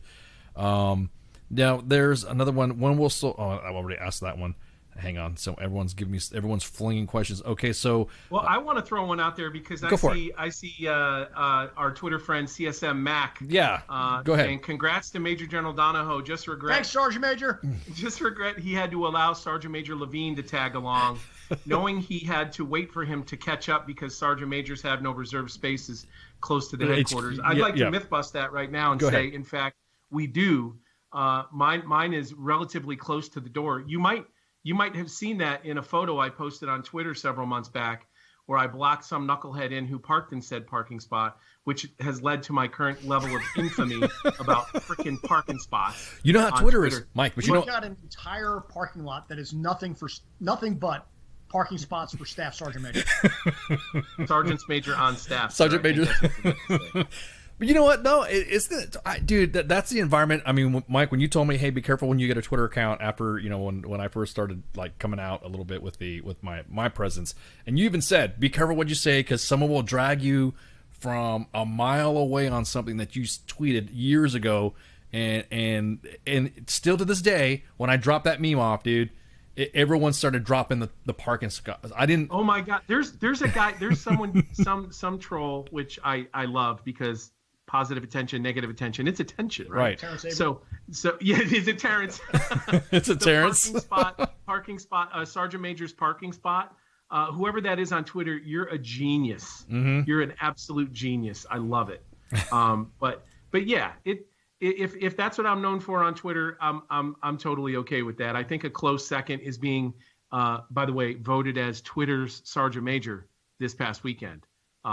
That's right. That was against those with the wreath as well. Yeah, you definitely. I will add Mac was not in there, but that's probably just because the folks who built the bracket just didn't even know who he was. But attention, like you were saying, attention. No attention. Practically anonymous. So what can I say? Anomalous, not anonymous. That too. So here's a question. You guys went to HPCon Charlie back in February, and the rest of the bases, the rest of the Army didn't go HPCon Charlie until just yesterday. Is there? I mean, in your assessment, have you brought up the fact, hey, maybe you guys should have gone a little earlier? I mean, is there any of that? Do you guys have any of that push? I know it's hard. Again, first off, I'm not going to criticize or critique what's being done back in the States because they're living through their environment, right? And so, but for us here, we made those decisions based on the reality on the ground here in Korea, right? And so when you look at what was done in Daegu, it was different, more restrictive, and quicker than what we did at Humphreys and what we did at Yongsan, because the environment in Daegu was different. It was they had a fire outside their gate, right? They had to clamp down very, very quickly. So they went to HPCon Charlie plus measures sooner than we did at Humphreys. And the measures are still different between the installations based on what's going on outside your gate, right? This would be hey, if you're at Fort Hamilton, New York, your measures should be different than if you're at Fort Sill, Oklahoma, right? And so we're entrusting leaders at Echelon to make those decisions to protect the force. And I don't think anyone has an appetite to second guess those leaders that are putting in, significant controls at their gates, on their posts, in an abundance of caution, as, the Sergeant Major's trademarked, to ensure the health of the force. Right. Yeah, I think at this time, I mean, you're right. I mean, this is some of the questions that I'm getting flung at me because and it's not. It's only because I think a lot of individuals just don't know, because we keep hearing. Well, not we keep hearing. We say the same thing. Eighth Army, that whole USFK, it's the gold standard. It's everything has been pushed to where if you don't, not to make Mike's head big, but if you're not following their comms plan, or if you're not following their comms package, then you're slacking. You're like you said, you're literally 8 weeks. I think you're a couple more months than that, sir. I think you guys are not good. I'll make a comment, and Sergeant Major wants to speak, and I'll allow that once. So one of the things we've been harping on is if you're at the front end of the curve, right? So if you're in that period of time where cases are doubling every day and you're on a straight line, vertical up trajectory. Hey, what is deemed extreme today will be seen as insufficient tomorrow. So you gotta go hard in the paint early to get ahead of this thing. Because if it gets ahead of you, it's going to be hell to try to catch up. And so that's where we've been leaning forward here on the peninsula, Mike. Well, I just think that you also have to look at when you talk about following a comms plan. If you stick to a plan, you're really going to be in trouble. You have to react to the situation. And I know we always want to plan for operations, but the plan never survives first contact, right? And this was no different over here. So the key is that the leadership has to have that bias for action. You have to be able to lean in and say, I'm willing to accept risk and over communicate and be willing to run back and correct something if you got it wrong to start with. But when you have a community that has no information, they are going to react a great deal differently than a community that has too much information, right? So at a bare minimum, these Facebook Live engagements that we've had, particularly Colonel Blanco down in Daegu and Colonel Tremblay and Sergeant Major Lopez here at Camp Humphreys, they have gone such a long way to clearing up some of the misconceptions that the community was having about this virus, about the transmission of the virus, about what the community was doing to prevent the spread of the virus. And the way we figured that out is I've got a public affairs detachment, the 20th Public Affairs Detachment, which is kicking ass and taking names here in Korea. But during the beginning of this period, they were literally writing down every question in every single live stream and every single Facebook post that we had going, right? And we were compiling all of those questions almost through an FAQ. And as these live streams continued and persisted throughout a period of weeks, what we found is the list every day of questions was getting smaller and smaller. And the repeats were decreasing slowly and steadily. So what we found is even if you've got a 30-minute live stream and you get one thing wrong, you got 29 things right. And that's what's important. The over communication of the message and of facts is going to help every single time. So let me amplify that because for once, Sergeant Major is spot on here. Spot on. And he's going to caveat. And we're tracking. Be ready for the caveat. We're tracking his groupie out there, talking about how great radio voice he's got. Linda, we see you. We see you, Linda. How you doing? Hey, so but what he just talked about is critically important, right? So this desire at higher levels to have this communication strategery where we're going to know exactly the message and how to put it out and how many how pages to package is it, sir? How many pages? It's always 30 pages. 30 pages, right? That's right. And it's all hua, no dua, right? And so what I think the best thing that's happened here in Korea is the line that both the folks in Daegu and here at Humphreys have been able to run, right? And we don't always get it right. Tremblay doesn't always get it right. Blanco doesn't always get it right. But there's this understanding that if we crush those guys because of the one thing wrong vice the 29 things right, and we make them clam up and we put them into a defensive crouch where they stop communicating, we will lose the confidence of the families, the soldiers, the DA civilians, and frankly, the local populace around our bases, that we are engaged with this problem set and we are willing to mix it up. And so I think the greatest lesson coming out of this thing is we don't need Madison Avenue quality messaging. We need constant and candid and honest and give and take messaging with our communities, not to our communities, but with our communities. Yeah, and the fact that they're willing to ride the trapeze with no net, do these Facebook Lives, they go in there with the facts, on hand as of the moment that they press start on a live stream. Things could be changing in the background while they're live, but they're willing to go out there, be the man in the arena, so to speak, and answer questions that are coming out of nowhere. I think is kick ass.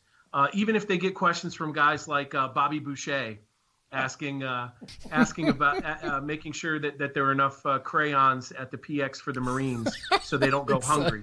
You know, when that went live and then WTF Nation threw that up on the main page, I got to tell you that was awesome.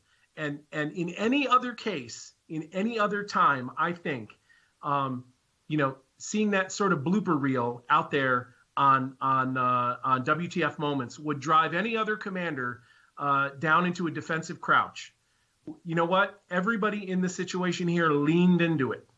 They accepted it, they embraced it, and then they did the next live stream the next day without missing a beat. Hey, and so the other thing too is like when we sit in the audiences watching those guys in this give and take with the community, when I have folks around me kind of start to, you know, make snide comments about a stupid answer, my constant refrain to those guys is, hey, then you go do it.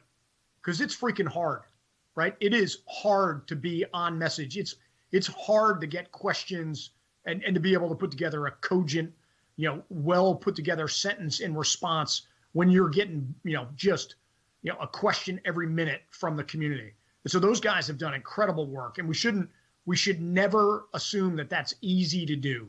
And so we've been very, very lucky. And as leaders, we should be very, very tolerant of the periodic misfire that's going to happen.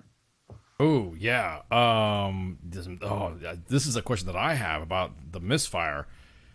Mike, you know that realm of that last misfire that we've had on Army Insta.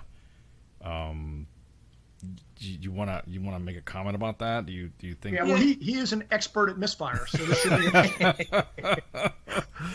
You know, no one better to ask than someone who has tripped all over themselves several times and publicly.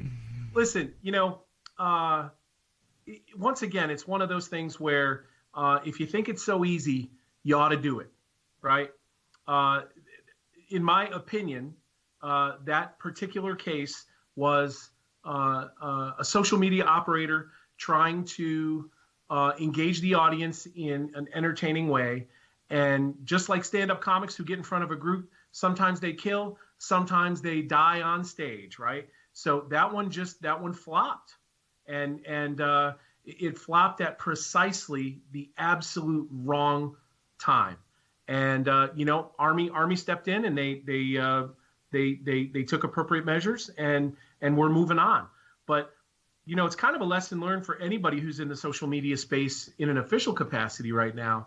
Is you always want to balance the information value with the entertainment value. There are some times where you can't just do straight inform. You've got to put a little extra sugar or spice on it to make it palatable to your specific audience. But you also have to know that there are times where they don't want sugar and spice. They want the 5 W's.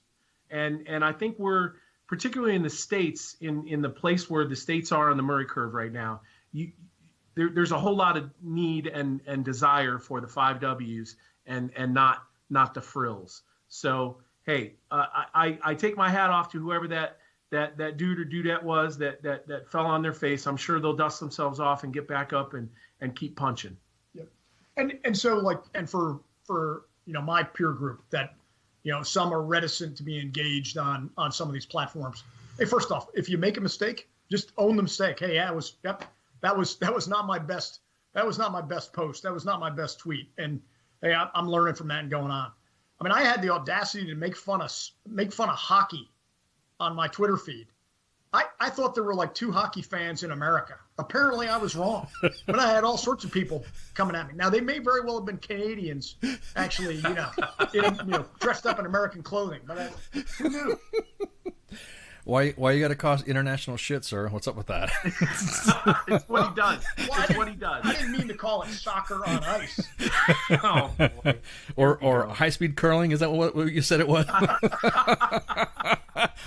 You know, you were talking about, you gentlemen were talking about the curve. What is this curve that everyone's talking about? Somebody asked what a curve is. What's the curve? So the curve what I've heard it called is the Murray curve. Right.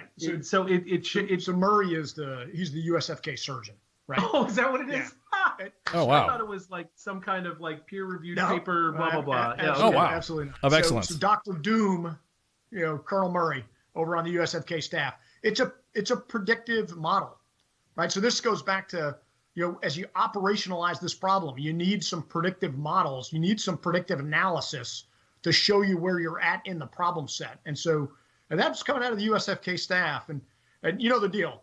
Those bastards at platoon. I don't like to throw sunlight on my higher level staff, but those guys at USFK have freaking earned their money through this. Yeah. The surgeon over there, serendipitous. That dude is a freaking a disease specialist, renowned infectious disease guy. Yeah, and he just gets assigned here a year or two ago, and then we have COVID. Hey, that's awesome, right? To have that kind of guy, and then he put together, and he was here's where the guys who never get to speak in any kind of staff meeting all of a sudden become the forefront of this, right? Yeah. So this thing has been led not by the 3s and the 5s and the 2s, but by the surgeon and the 1 and the PAO. And well, in some units, the PAO. I was about to say, sir. I mean, I even asked you, damn, sir, who is your freaking PAO? I mean, because all I see is Mike, and then I see you, and I see Jason. I mean, Sergeant Major Schmidt. The size of his head. No, for real. I'm like, damn. Do they even have a PAO? I mean, because I don't want to disrespect your PAO, but who is? No, not at all. Who is it? My PAO is awesome. We do. He's phenomenal. Lieutenant Colonel Mike Nicholson's been doing great, but he's self-aware enough to know that he's got this gregarious, extroverted, giant-headed sergeant major who is willing to get out there and get after it, right? And so, to his credit, he's been pushing Sergeant Major Lavigne out, not out of his comfort zone, because anytime you put a microphone in front of him, it's all comfort. Well, but that's awesome. And so he's been the background guy, the brains behind the organization, right? Because I don't know how to talk. I don't know really what I'm doing. He just hands me things to say, so it works out quite nicely. You haven't changed. Okay. So real quick, there was a couple questions about there is, how are you handling the dual military? Because it was a question that somebody's been asking me, but there's 15 different questions, and I'm trying to combine all the questions together. It's pretty much the same subject. It seems like, how are you handling overseas with family care plans with dual military and single parents? Because it seems over here it's kind of like the struggle. Here's the awesome part. So almost from the very beginning, the first inclination is, dual military, what's your family care plan? One of you has to take leave, blah, blah, blah. So the old think, that's how the conversation would start. That is not how it started in Korea. In Korea, it was, you're dual military. One of you, if both of you are quote unquote mission essential, you can do day on, day off. But the care of your family members is your priority. So there's no hey, we understand we're in the middle of a infectious disease episode in Korea. Enact your family care plan and fly your mom over here to take care of your kids. That was never in any of the discussions. It was always take care of your family. So I mean, that has made me probably prouder to be part of this organization than anything. It was the initial bias for families, and not just, we need to see your face at work to count that you're here. And I think it may be kind of slow going in the States, because you guys again are just coming up on this. Right. But I think as these fragos are coming out as well, commanders are taking the hint and making sure that the focus is on taking care of families. Now, is it also change your regulatory? I mean, because this is obviously, because I know just like U.S. Army Europe has USER regulations, you also have probably U.S. Korea regulations too. Is this obviously going to post a change to it as well, right? I mean, I don't know one way or the other. I don't think anybody's thinking about the rewrite of regulations right now. I think everyone's still focused on the day-to-day knife fight. But when you come to the AAR, when this is all said and done, I think not just in Korea but across the world, this is really gonna make us look a lot harder at how we do business, and maybe have that captured in a regulation. Right.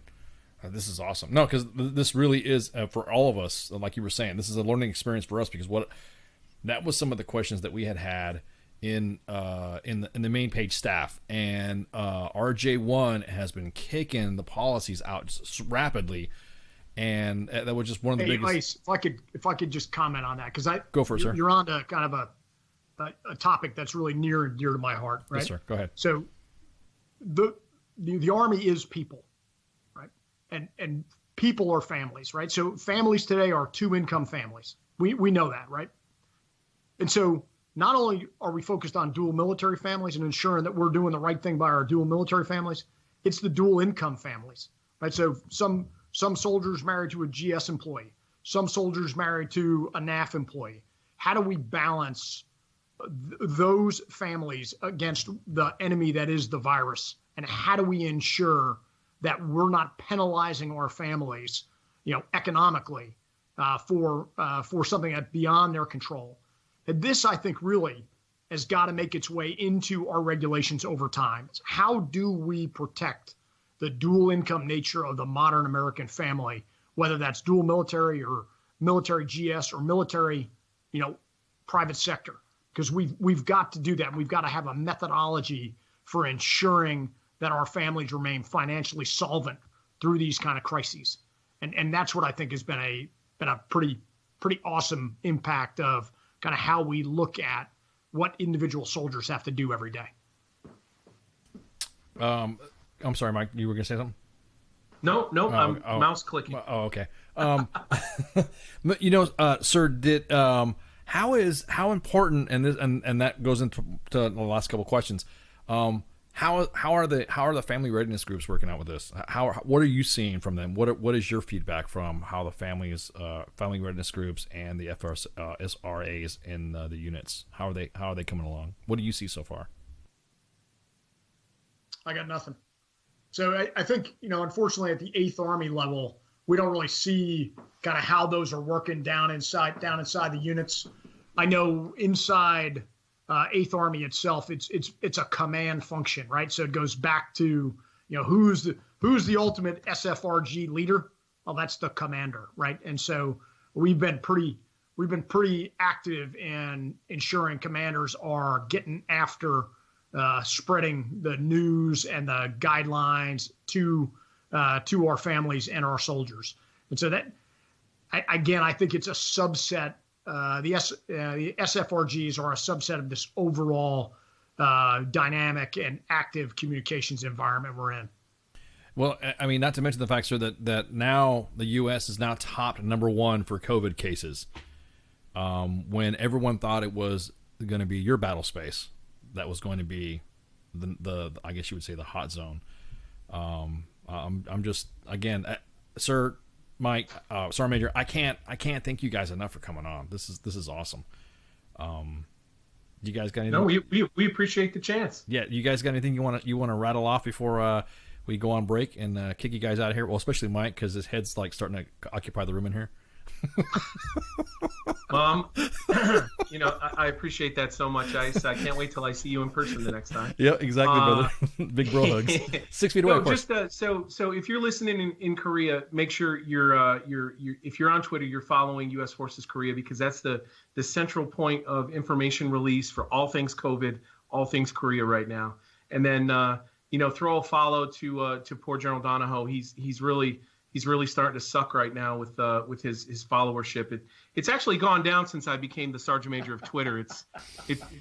He's walking through the hallway with his head all down. I mean, help a guy out. I'm about to say, I think we need to go ahead and he has something that you don't have. You're finally going to get your coin holder, Mike. So I don't want to hear it. Yes. Awesome. Leave our. He is the WTF Nation other general that we got. So. And maybe we should ask when our change of command is. You want to be the new boss? You want to be like the DCG of the WTF Nation? Yeah, I'm already an admin, so I think that's a natural move for me.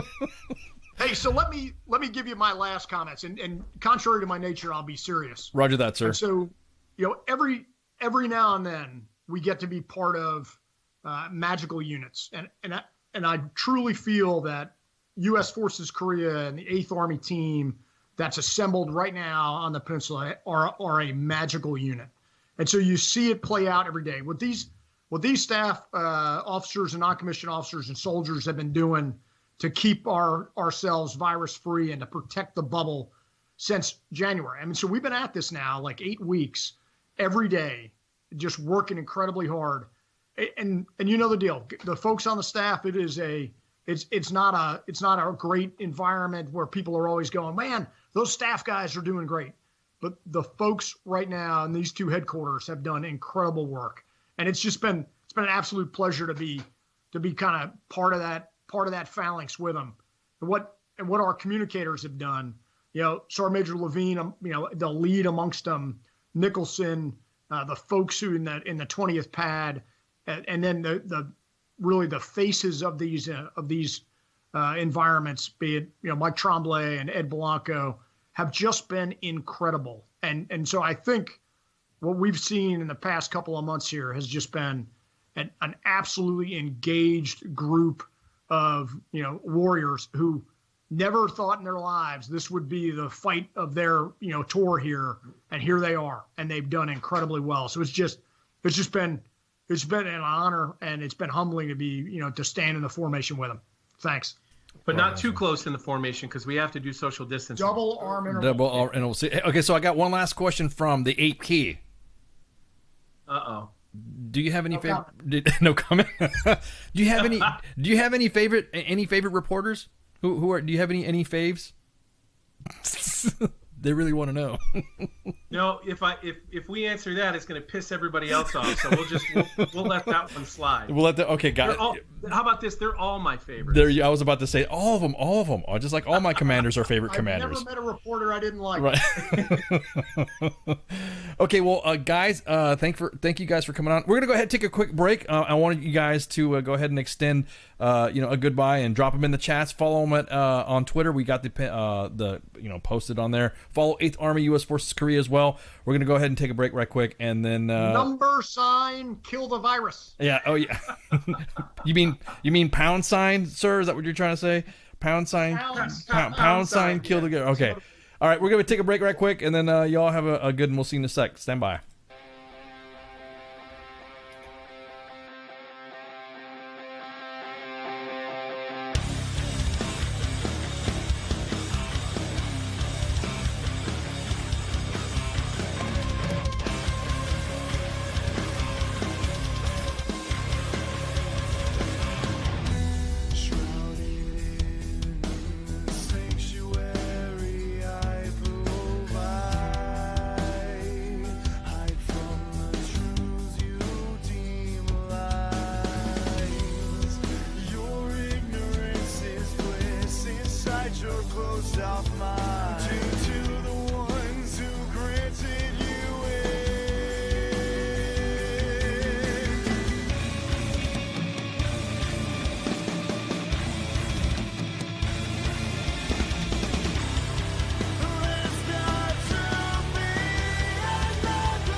It's my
looking up and fading out. Cirrus shapes I found blow me away.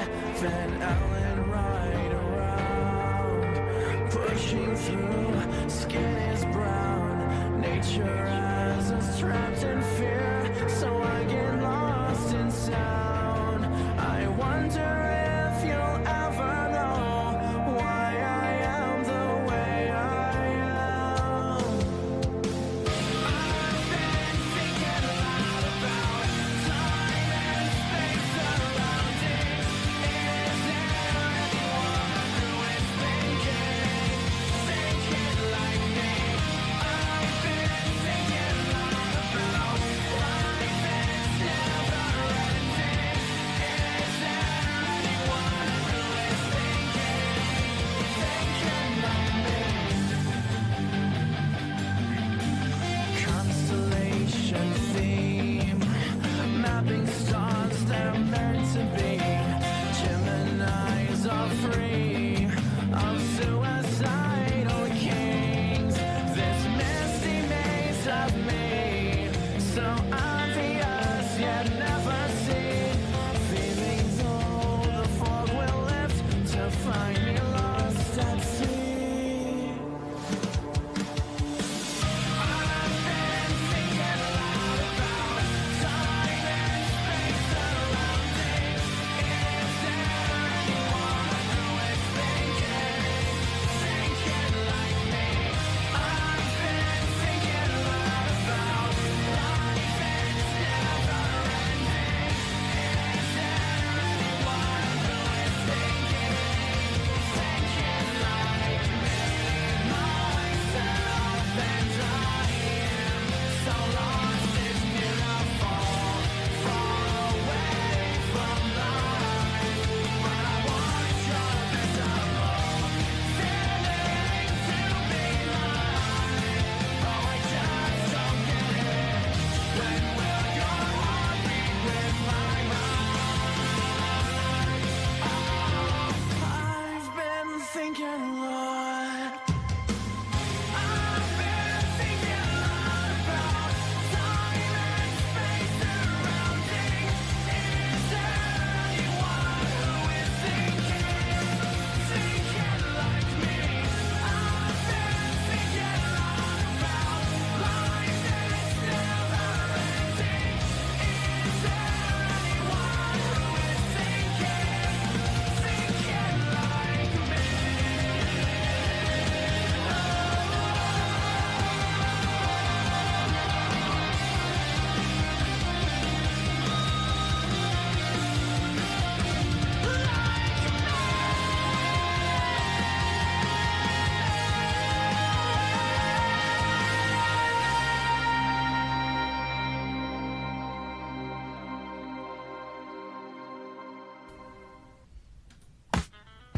And we're back.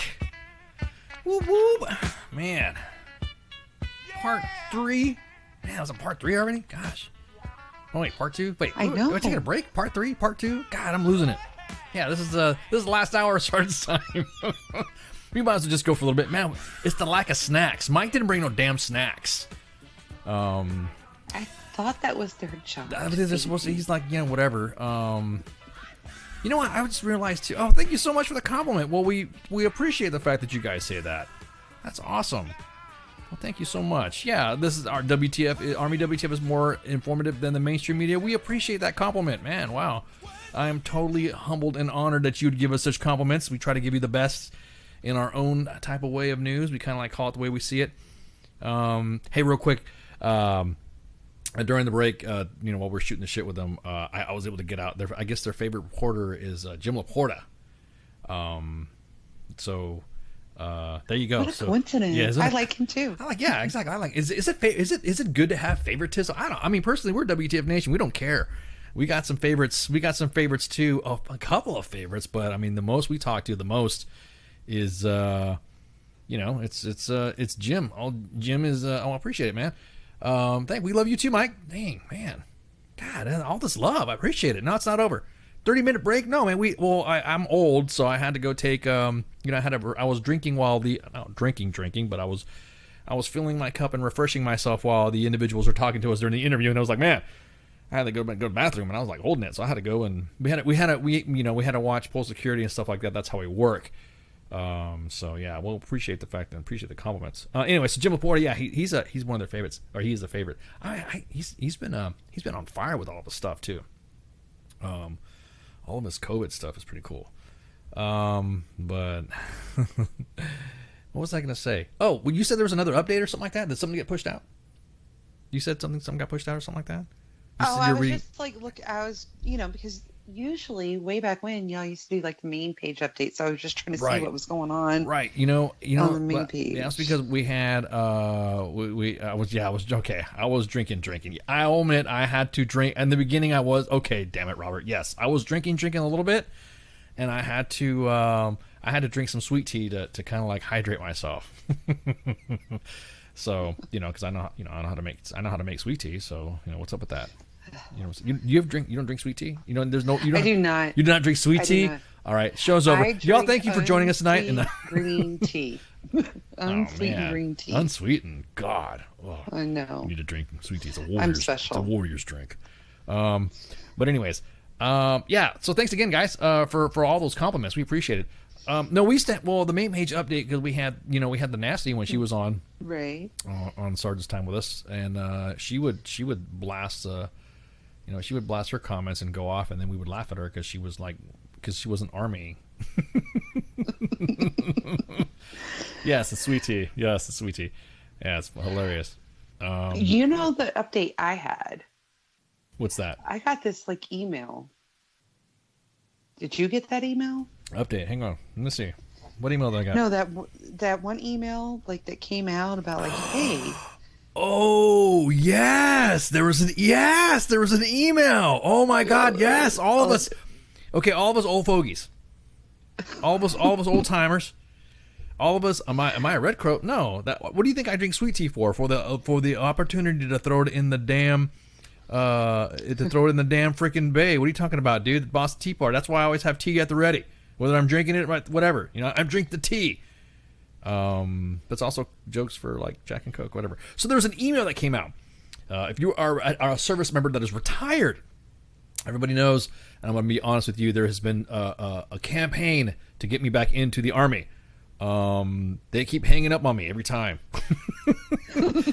So I'm like, okay, I can't come back as, can I come back as, no, you can't come back as, okay, well, how about if I come back as, can I come back as this? Well, I called some people and they hung up on me because they said, who is this? I go, hey, this is Ice from WTF Nation Radio. You remember me? I was one of the guy, AUSA, and I came out, I'm a retired sergeant major, and this, I'm Ken Ramos, and I just came out, hello? Okay, well, the Army, the all retirees received an email that is basically said, if you, are you interested in coming back in active duty? Are you interested in coming back to serving your country again? Ready to fight tonight? Yarg! They really laid on the thickness when it came to the cheese to get you back in. And what was funny is that there was one of those like, I actually looked at it, and the MOSs for it are not of the MOSs that you think. So it's not everybody just coming back. It's not everybody coming back in and then saying, hey, you can come back in. It is specifically, it is an announcement of a voluntary recall of retired soldiers. So everyone don't freak out and don't lose your shit. And it's the Army's reaching out to gauge the interest of our retired officers and non-commissioned officers and soldiers who will be willing to assist with the COVID-19 efforts and the pandemic response. Now, I provided them a certificate, a Combat Lifesaver certificate, and a TCCC certificate, and they just laughed at me and they hung up on me again. Right, so, I had a sweet 40 hours of medical training. Right, exactly. I had the sweetest. I had the whole blood transfusion. I love quick clot, and here's a J tube, and I know how to stick somebody with an IV, and they still said no. However, these extraordinary challenges require equally extraordinary solutions. That's why we're turning to you, the trusted professionals under specific MOSs. What were the MOSs that they had? Do you got it real quick? What the MOSs were? I do. Go for it. What were the MOSs? A 60 flat track, which is a critical care officer. 60 November, which is the anesthesiologist.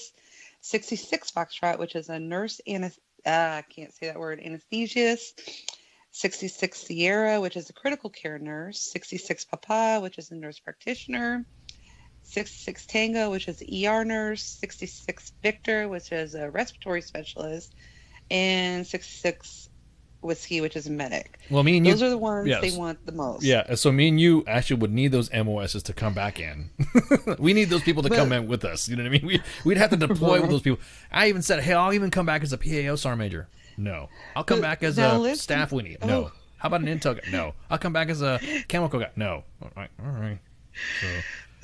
Like this next paragraph that says, while this is targeted at medical specialties, if you are interested in rejoining the team and we're in a different specialty, let us know your interest. Yes. And as soon as I let them know my interest, they're hung up.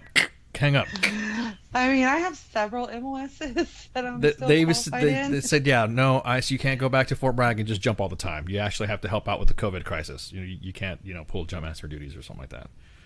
I'll bring Spanky too. I need to bring my USR. I need to bring my battle NCO back in the S3 shop. I'll bring Spanky with me. We gotta rock. Can you imagine us in the S3 shop? No, come on, man. Come on. Let's just do. Do they have a buddy program where like me and you and like you bring in somebody else you could hang out with, like bring in some friends and stuff that you retired with? I know I got my nephew. I got some people that got out, and we can all come back in. Come back in with Uncle Ken. You were in after 9/11, and I don't know. I do remember like recalled retirees then. No, they recalled retirees. The Air Force right now. It was involuntary. It was involuntary, right? And right now the Air Force has a recalled retiree program already for all retirees. But I don't. This is not for the COVIDs. This is the COVIDs. Right. This is some of the stuff. The Army asked me what skills that I had, and I told them, hey, alcoholism and 4th divorces, and they said the sergeant major position was all sergeant major of the Army position was over the field. And there you go. Oh, well, I got you beat, man. I'm always. Anyways, I think I want an 8th divorce or something like that. I can't remember. But did you see whose signature block was on that email? You know what? I didn't. I just scanned it, looked at him like whatever. Lieutenant General Siemens. Oh yeah. It was Lieutenant General Siemens, the Army Simmons. I don't want to say Siemens. I say Simmons or Salmons or something like that. Is that how he says it? The thing is that really don't know. He's supposed to be coming on here. He's supposed to be coming on WTF Nation Radio as a guest to talk about all this stuff, and he ended up doing a Facebook Live stuff on his own anyways. Yes, hopefully we can still get him on. It's still in the works, and you know how them generals are.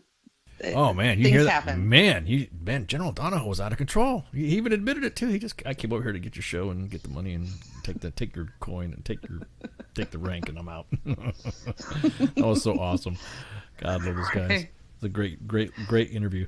No, so what have you heard from some of your retired friends? I know some of my retired friends were like talking about going to Venezuela and shit, not helping with COVID. It's almost like, oh yeah, I'll come back in if I get to do this, I get to do that, and they're getting hung up too. They're getting their phone calls hung up on too when they call it Army G1, to the point where our J1 has said stop calling. Our WTF J1 said stop calling. Yeah, and I wasn't a medical unit. I didn't like it at all. All right. Well, no. So I do know lots of retirees that are in those MOSs, and most of them like, no, no. But most of them are working in that field. So they're already, on the front lines of this battle, as you could say, right. In a civilian capacity. So they're doing what they're doing anyway. And, they're going to be doing it one way or another. So, it's not like they're not, helping or, doing their part as it is. It's not like they're sitting on the couch like I am. I'm not in one of those specialties. My MOSs were signal, admin, and chemical. I think I would hinder. I think I would get in the way. Exactly. I would not. I would not help out. Even think about it. Like every, CBRN training you did, what was it about? It was about chemical. It wasn't about bio. It wasn't about nuclear or anything else. Never at all have I ever had to wash my hands doing CBRN training. I was sweating my ass off in a JS list suit, wearing my mask, and having to put that charcoal stuff all over you, so that way you're not, You're not freaking. You're so you can be decontaminated. And then I was part of the decon team, so we could spray each other with a freaking high pressure wash. I didn't give a fuck if it was a corrosive material. I didn't give a shit. I promise, if we get chemically attacked, Yeah. we would be able to take care of it. Yeah, but biological, I don't know about bio. Yeah, I think right now the Army would have to reinvest in hand sanitizer launchers or some shit like that, so that way they can, get it. But, maybe like we have some things that but this is brand new. I really don't know. Everybody says, does the mask work? Who knows? What do you think? Try it. What do you think? What do you think though? When bringing everybody back from retirement, I wonder what the hitch would be. Like, would it come back? Was it specific? Did it say, hey, you can come back in for a small hitch? But I know. I mean, me and you were senior NCOs. We wouldn't be promoted. I mean, we would just come back and do our hitch, and then we'd be done, right? How would that work? Did they say how it would work? This email did not, but somebody that I consider an expert, you actually know him, Dr. Ed. Oh yeah. Said that if you did, you keep your retirement pay, you keep your disability pay, you get paid while you're on active duty, just like as you were before. You would go back in and you get paid as the rank you were in when you're retired. You will not be able to get promoted or anything while you're on. You just get paid. Wait. While you're on. Say that again. You get paid. Whoa. So you get disability pay, you get retirement pay, and then you get Army active duty pay. Active duty pay. As if you're on active duty. At the rank that you retire, but you don't get promoted. So you'd come in at your rank, and I'd come in at my rank. And on top of our retirement pays with disability pay, we would be fat balling, dude. I would be. Right. And you are exempt from height and weight. You're exempt from APFT standards. Oh my God! What? How are they? See, how come they're not saying this at the beginning? Why? You don't have to go. You don't have to say, like every country, and been dealing with this COVID crisis and all this stuff. I guarantee if you say in the beginning, hey, look, are you collecting retirement pay? Are you collecting disability pay? You want to get paid active duty pay on top of that? So you're getting 3 payments. You're getting 3 paychecks. Do you want that? Yeah, fuck yeah, I want that. Do you want to get paid all this bad money and keep that rank you had when you got out? Hell yeah, I want to do. But you won't get promoted. And you don't have to do PT, and you don't have to do height weight. Fuck yeah, where do I sign? If you say it like that, you would have droves of people coming in to do this. Right, and I do remember, the ones that were recalled after 9/11, they were all used to fill all the garrison slots that needed to be filled while those soldiers were moved out to deploy. I remember that. Like, they weren't deploying, the old guys that had already retired. They used those guys to go work, in the warehouses and in the DUMs and stuff like that. Right, that's what I'm saying, because they didn't deploy those guys. Yeah, exactly. Oh, yeah. Soldiers, right. They would be young soldiers. Right. I would volunteer to work because at my rank or in your rank too, that we would be in a staff position, and that would be like working at a big JTF where everyone. So in other words, everybody that's been hiding out on deployments, working on these staffs, I'll be more than happy to fill their slots in. I don't know, in Fort Leavenworth or in, or some baller at, or MacDill Air Force Base and down in Tampa. I'll be more than happy to fill those positions so everyone else can go deploy and do their COVIDs and stuff like that. But always start out. Oh, exactly that, Chris. Do they need any flight, old Chinook flight engineers? Yeah, exactly. I'll limp around. See, that's the thing. I'll limp around handling people's stuff. Exactly, dude. Start with the incentives first. Do you want to get paid while you're still getting retirement pay and disability? It almost sounds too good to be true. You don't even have. Yeah, it kind of does. You should have like a USREC retiree, like a USREC for retirees. You know what I mean? Like because you're retired, you're collecting. And everybody, when we speak retired, we have a different tone amongst each other. Even when me and you go back and forth, are you mad at me? No, I'm not fucking mad at you. Well, what's wrong with you? I got a fucking headache. I got a headache too. Well, fuck off. And then me and you, then we don't talk for like an hour. And then you go, hey. Did you get that email? Yeah, I got the email. Okay, thank you, bye. And then you know what I mean. That's how retirees talk to each other. That's how we're like whatever. Right. If you come out a USREC headquarters for retirees, man. I see that's another thing. That's another job right there. Exactly. You know I forgot to ask the guests about the about how the teleworking stuff works. That was too much time. I didn't want to take up too much time, but that was another question that I didn't get to ask. But wait. How about if you just let me sit on my ass? I will be the ultimate in social distancing, okay? And I will sit and recruit. You just pay me the rank and I'll be a USREC retiree recruiter. That's all I gotta do. I mean, you don't tell me how they get them on. If you said, think about it. Think about a retiree. They don't want to show up. Think about it. Think about it. I mean, all these retirees are gonna get pissed off at me when I'm talking shit. They don't want to. Yeah, there is. Somebody said there is a USREC for retirees. It's called USREC. No, there should be a different one. There should be a retirement branch of the. No. I mean, half of the stuff I did on staff, I could have done from my couch anyway. But the Army is proving that right now. That half the things that the Army could do from the couch. So think about it. Do you want to? I mean, I'll be like, yeah, it'd be like we would have a retirement USREC. Just give us an office. Pay me my rank.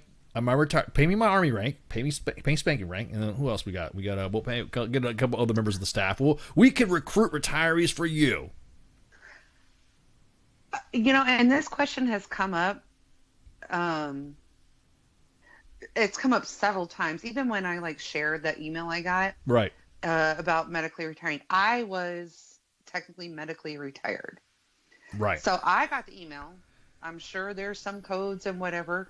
On my DD 214, it does have the code that I was medically retired. Yeah, but the code, but the code that you would have gotten that has specific benefits to your that would be exempting you from it would not have counted it. You wouldn't have gotten Is it a blanket email? Yeah. Do you think it was just a blanket one? You know what I mean? You see, and I'm curious because, and the reason why I say that, okay, so for instance, I was in over 20 years when I got medically retired, and my best friend was not in over 20 years when she got medically retired. Thomas, she didn't get the email. Oh, she didn't? Oh, okay. Well, see, no. So she didn't get the email, but I got the email too. Right. So I'm curious where that. Which my question with that is because retirees can get involuntarily recalled. Right.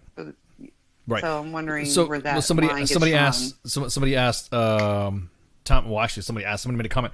Thomas Benzola said, "Bad idea."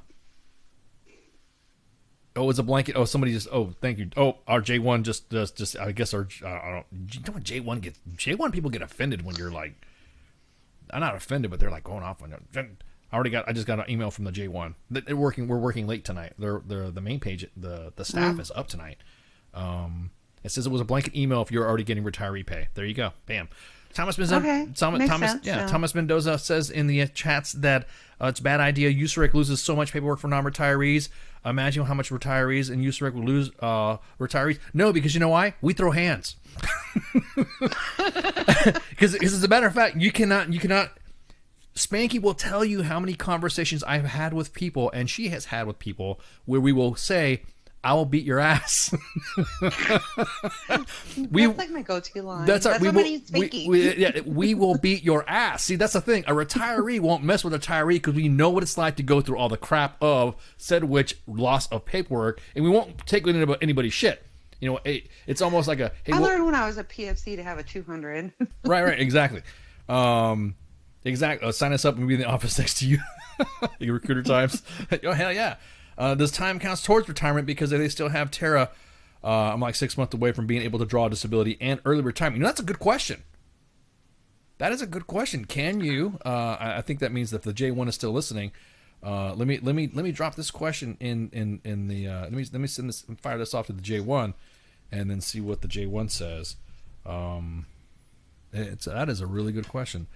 Does time count towards retirement because if they still have Tara, I'm only 6 months away from being able to draw a disability and early retirement. That's a good question, really good question.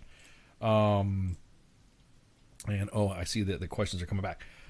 Exactly, we're not above whack. Yeah, exactly. With a cane, hell yeah, dude. Chris says it well. We will throw hands. That's one thing about retirees. Retirees, we're already broken. We're already beat up. We already taking medicine and medications for shit that the Army did to us. I will throw the first thing I can grab. Exactly. This notebook is what it is. You will get shot. So if there's any issues with paperwork and stuff, we will make sure at the WTF USREC Center of Excellence. We will make sure the dysfunctional veteran. No. We are the functional veteran Center of Excellence. We will ensure that your paperwork is squared away. And we will make sure that we have it, knocked out for you. But it's hilarious. Exactly, Chris. I'm not above whacking someone with my cane. Damn right, dude. Throw hands, man. Throw them hands. That's like I said. Retirees don't. I mean, Skillcraft pin. Yeah, we just had a conversation that Spanky was a witness to me saying I was going to beat somebody's ass, and the conversation went good after that. Somebody tried. Hey, just because you think you could talk to the olds like you could talk to the olds, then you don't think you could talk to the olds, and you don't think we're going to bust that face. You have to already be receiving retirement pay to be eligible, is what the J1 has responded with. There you go. So that's the question. That I don't know. That's a good question. I mean, that really is having all that information out there. Have a mobile infantry, a Space Force. No. The whole point is you're going to come back into the Army and not the Space Force. You can't come out of retirement to go into Space Force because I would be in line throwing hands with you first. I would be the one, smacking you in the face with that stuff, jumping right in there. But yeah, great. That's a great question. I didn't even think about that. Mm-hmm. I didn't think about that thing. I could just imagine just coming in there and then you don't have to do PT. Think about that. All you got to do is show up at 9 o'clock. Just show up 9 o'clock, get your uniform on, put your uniform on, go into work. Now, much bigger uniform. Much bigger. You're about to say. I mean, could you imagine? Hey, we had a special order stuff from Supply. Why? Because Ice has got a CG1 ratchet strap for a belt now. He's walking around going, oh. I'm not fitting into those. No, it's okay. I can still anymore. No, I can still fit my uniform. I can still fit my uniform. Somebody asked me. You've been retired for 5 minutes. Yeah, I've only been retired for like not even 2018. That's not even 2 years. I didn't even retire 2 years yet. God, that's crazy. But no, it's only. Well, I mean, I feel like 2020 has been like 6 years already. Dude, I know, and it's only been like damn, we're like not even. March. It's only like March. We're in the third month of 2020. And it feels like we're freaking. Oh my God! All we need. I don't want to say what worse could happen, and then now we're finding out that the moon has an extra asteroid. The moon has a moon revolving around, and it's disappeared. The moon has a side piece. You know what I mean? The moon has a side piece, and it's flinging around orbit right now, and it's just waiting for it to get flung back into the Earth. That's what I'm waiting for. Everyone's like, "Oh yeah, the celestial body's got another moon on the side." But okay, no. That's the sling. That's the weapon that the moon's going to launch on us for being stupid. Oh God, yeah, man, that's what it is. I'm gonna have nightmares about that now. No, dude, that was like crazy, and then it disappeared. It's like this piece, this moon had a moon, and the moon went away, and then the next thing you know, it was gone, and everyone's like thinking, oh, it's like, well, it's just no. See, no. I don't see. It jumped out the window and someone saw it. Yeah, exactly. It was like no celestial body like that just goes up and disappears and then just like it's like it backed up out of the driveway or something like that. I see you, Moon. I see what you're doing, Moon. I thought, what was up? You don't like us, Moon? When I took the kid to school one time and I'm like, what's wrong with you? He's like, I want to shoot the sun, because the sun was in his face while we were going. He was like, what? He's like, ah. He's like, why are you screaming? He's like, I want to shoot the moon. I want to shoot the sun. I'm like, whoa, I want to blow it up. Whoa. Can I do Bush and Dr. Frank? Who's Dr. Frank? Who's Dr. Frank? Am I missing something? Dr. Frank. Frank? Yeah, Dr. Frank. I don't know who Dr. Frank is. Got me having to use Google again. Yeah, I did. I'm gonna see Dr. Frank. Let's see. I look up Dr. Frank and it's Dr. Frank. Okay, it's the guy from the Simpsons. It's the doctor from the Simpsons with the glasses and the bushy hair. Oh yes. Can I do Bush and Dr. Frank? Is that what I just did? Is that what I just did? Did I imitate Dr. Frank? Is that what, from the Simpsons? Drink from Futurama. Yeah, exactly. Professor Frank, and then yeah, exactly. He's in the Simpsons. God, he's got a really long name. Yeah. John IQ Nerdlbaum Frank Jr. Yeah. Okay. I don't do fake people. I only do real guys. Wait, that doesn't sound right. I think you're mixing them up. I think I'm mixing them up. Oh like man. Bush and Frank had a baby. Yeah, but I didn't have anything to drink tonight. Oh man, I'm feeling a little froggy right now. Talking about fighting. That's what it was. I had way too much allergy medicine. Sorry, that's the sniffles. No, I did. I've had COVID. I haven't been anywhere. Have you had any cases? Has there been any cases around where you're at, around Fort Hood? Oh yeah. We actually the first death was reported today, and I think it's up to about 30 cases in my county. Oh wow. And our county has a shelter in place order now.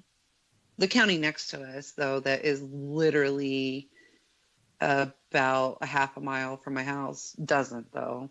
So it really doesn't make any sense. Well, I was it's just did you notice that post on Twitter that Fort Carson, there was a statewide shelter in place, you can't come to work, and Fort Carson Garrison said, hey, look, just if you came to work today, you go to work tomorrow. Right. I'm like, I think we're going back. Go ahead. No, but that's just the thing. It's it's like a difference between federal and state laws. They can't tell the posts what to do. They can't tell the posts what to do. Okay, so then how about we tell the states that if you're in the military, you don't have to renew a driver's license. You don't have to pay state tags. You don't have to pay. You know what I mean? Because you go down a path that you don't want to go. You know what I mean? Yeah, but no, and there is all that back and forth with that. For instance, I can tell you, in Texas, they have all these gambling laws, and like for bingo, for instance, on Fort Hood they give away hundreds of thousands of dollars, but you can't do that just outside the gate. And the liquor laws, you used to. Remember, I know you've been in the hood area once upon a time. These were dry counties. You couldn't buy liquor off post. You had to go all the way down to the Rattlesnake Inn, way down on 95. But you can buy it right there at the shopette. Do they still have the Daiquiri Express just offside of Rams here? They do have the Daiquiri Expresses here still. Yeah, okay. Wow. Those are staples. That was about that's like that and Taco Cabana. If you're not going to Taco Cabana to eat white people tacos and then go over to or go to Daiquiri Express when we came back from a country bar it was called Cody's. I don't know what they call it now. I think they call it Florida Georgia Line or some whatever hick hop crap that it is. I don't know. The bar is still there. I don't know the name of it. Taco Cabana's gone, but Daiquiri Express still stands. Wait, Taco Cabana's gone? Oh wow. Yeah, that's crazy. It is a bank now. Oh my god. Yeah. So Taco Cabana was there. That used to be the joint. That's where all the Joes, because I was a Joe at the time. So that's where all the Joes hung out. Red Lake. Me and Red Lake were there pretty close at the same time. And I was here at the same time Red Lake was here. Exactly. We had this discussion one night. I was about to say, we all had we were all around, all little specialists, the little speedies running around there. Taco Cabana, that was the go hang out and all this other stuff. And then you went to Cody's to go hang out. And then Cody's was a supposed country bar or something like that, but right. I don't know what you want to call it, whatever. And then if afterwards, if you left Cody's, then you went by the Daiquiri Express drive-through daiquiris that were strong as shit. With a little piece of tape. That was on the honor system that was telling you by the honor system, and you got pulled over by the cop. Oh, you went to Daiquiri Express. Let me see the tape. And then everyone's really quick trying to put the tape back in, so that way it's not an open container. Like a little kid that off the peak of a Christmas present. Yeah, that you're not supposed to. You're not supposed to do the peek like that. Where'd you get that from, boy? You get that from Daiquiri Express? No, sir. We got this from from Daiquiri Express. Let me see the tape. All right, and you see the tape, and then you're like, please don't. And you're praying for the tape not to bust. Please don't bust. Please don't bust. Please don't bust. Don't bust. Don't tape. Everyone's freaking out. Yeah. Super like me and had a roll of Scotch tape in your car. Always, exactly. You always had that. What's this, for lint remover? Hell no. This is for Daiquiri Express runs, baby. There's no way you were going to get caught short not going to the Daiquiri Express having that stuff. Yeah, those are the days, man. Yeah. Yeah, so like I said, I don't know exactly what Hood's doing, except for they have a spreadsheet of what's open, what's closed, and what has minimal manning. But Bell County has a shelter in place orders. Everything's supposed to be closed except for a long list of exceptions, which is pretty much everything, except for restaurants have takeout only. Right.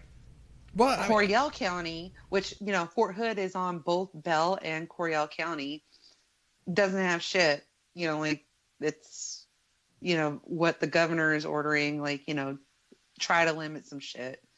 So it's just chaos here. Like I said, me and the girl are just staying home as much as possible. I only go to the little Walmart if we need something, and that's it. Right. Did you see anything about? So some of the businesses were closed, but through drive. So can you get drive-through guns? Oh, all the gun stores are open. I'm about to say, yeah, because I know there's some states right now Texas. they're closing them down. Or some gun stations or gun stations. I call them. All the liquor stores are open. That's considered an essential business here in Texas. Right. So all those are open. All the car dealerships are open. That's essential. Like, I can understand the mechanic shop's supposed to be open, but like, you really need to buy a new car. Right. Like, I guess you could do that by appointment only, like if you needed to. Right. No, I was just curious because some of the installations or some of the states, it's off and on, and like I said, we had that thing right there read off by the MCO at Fort Benning. So I was just curious because some of it at this point, you're just kind of like, hey, why don't you just stay home?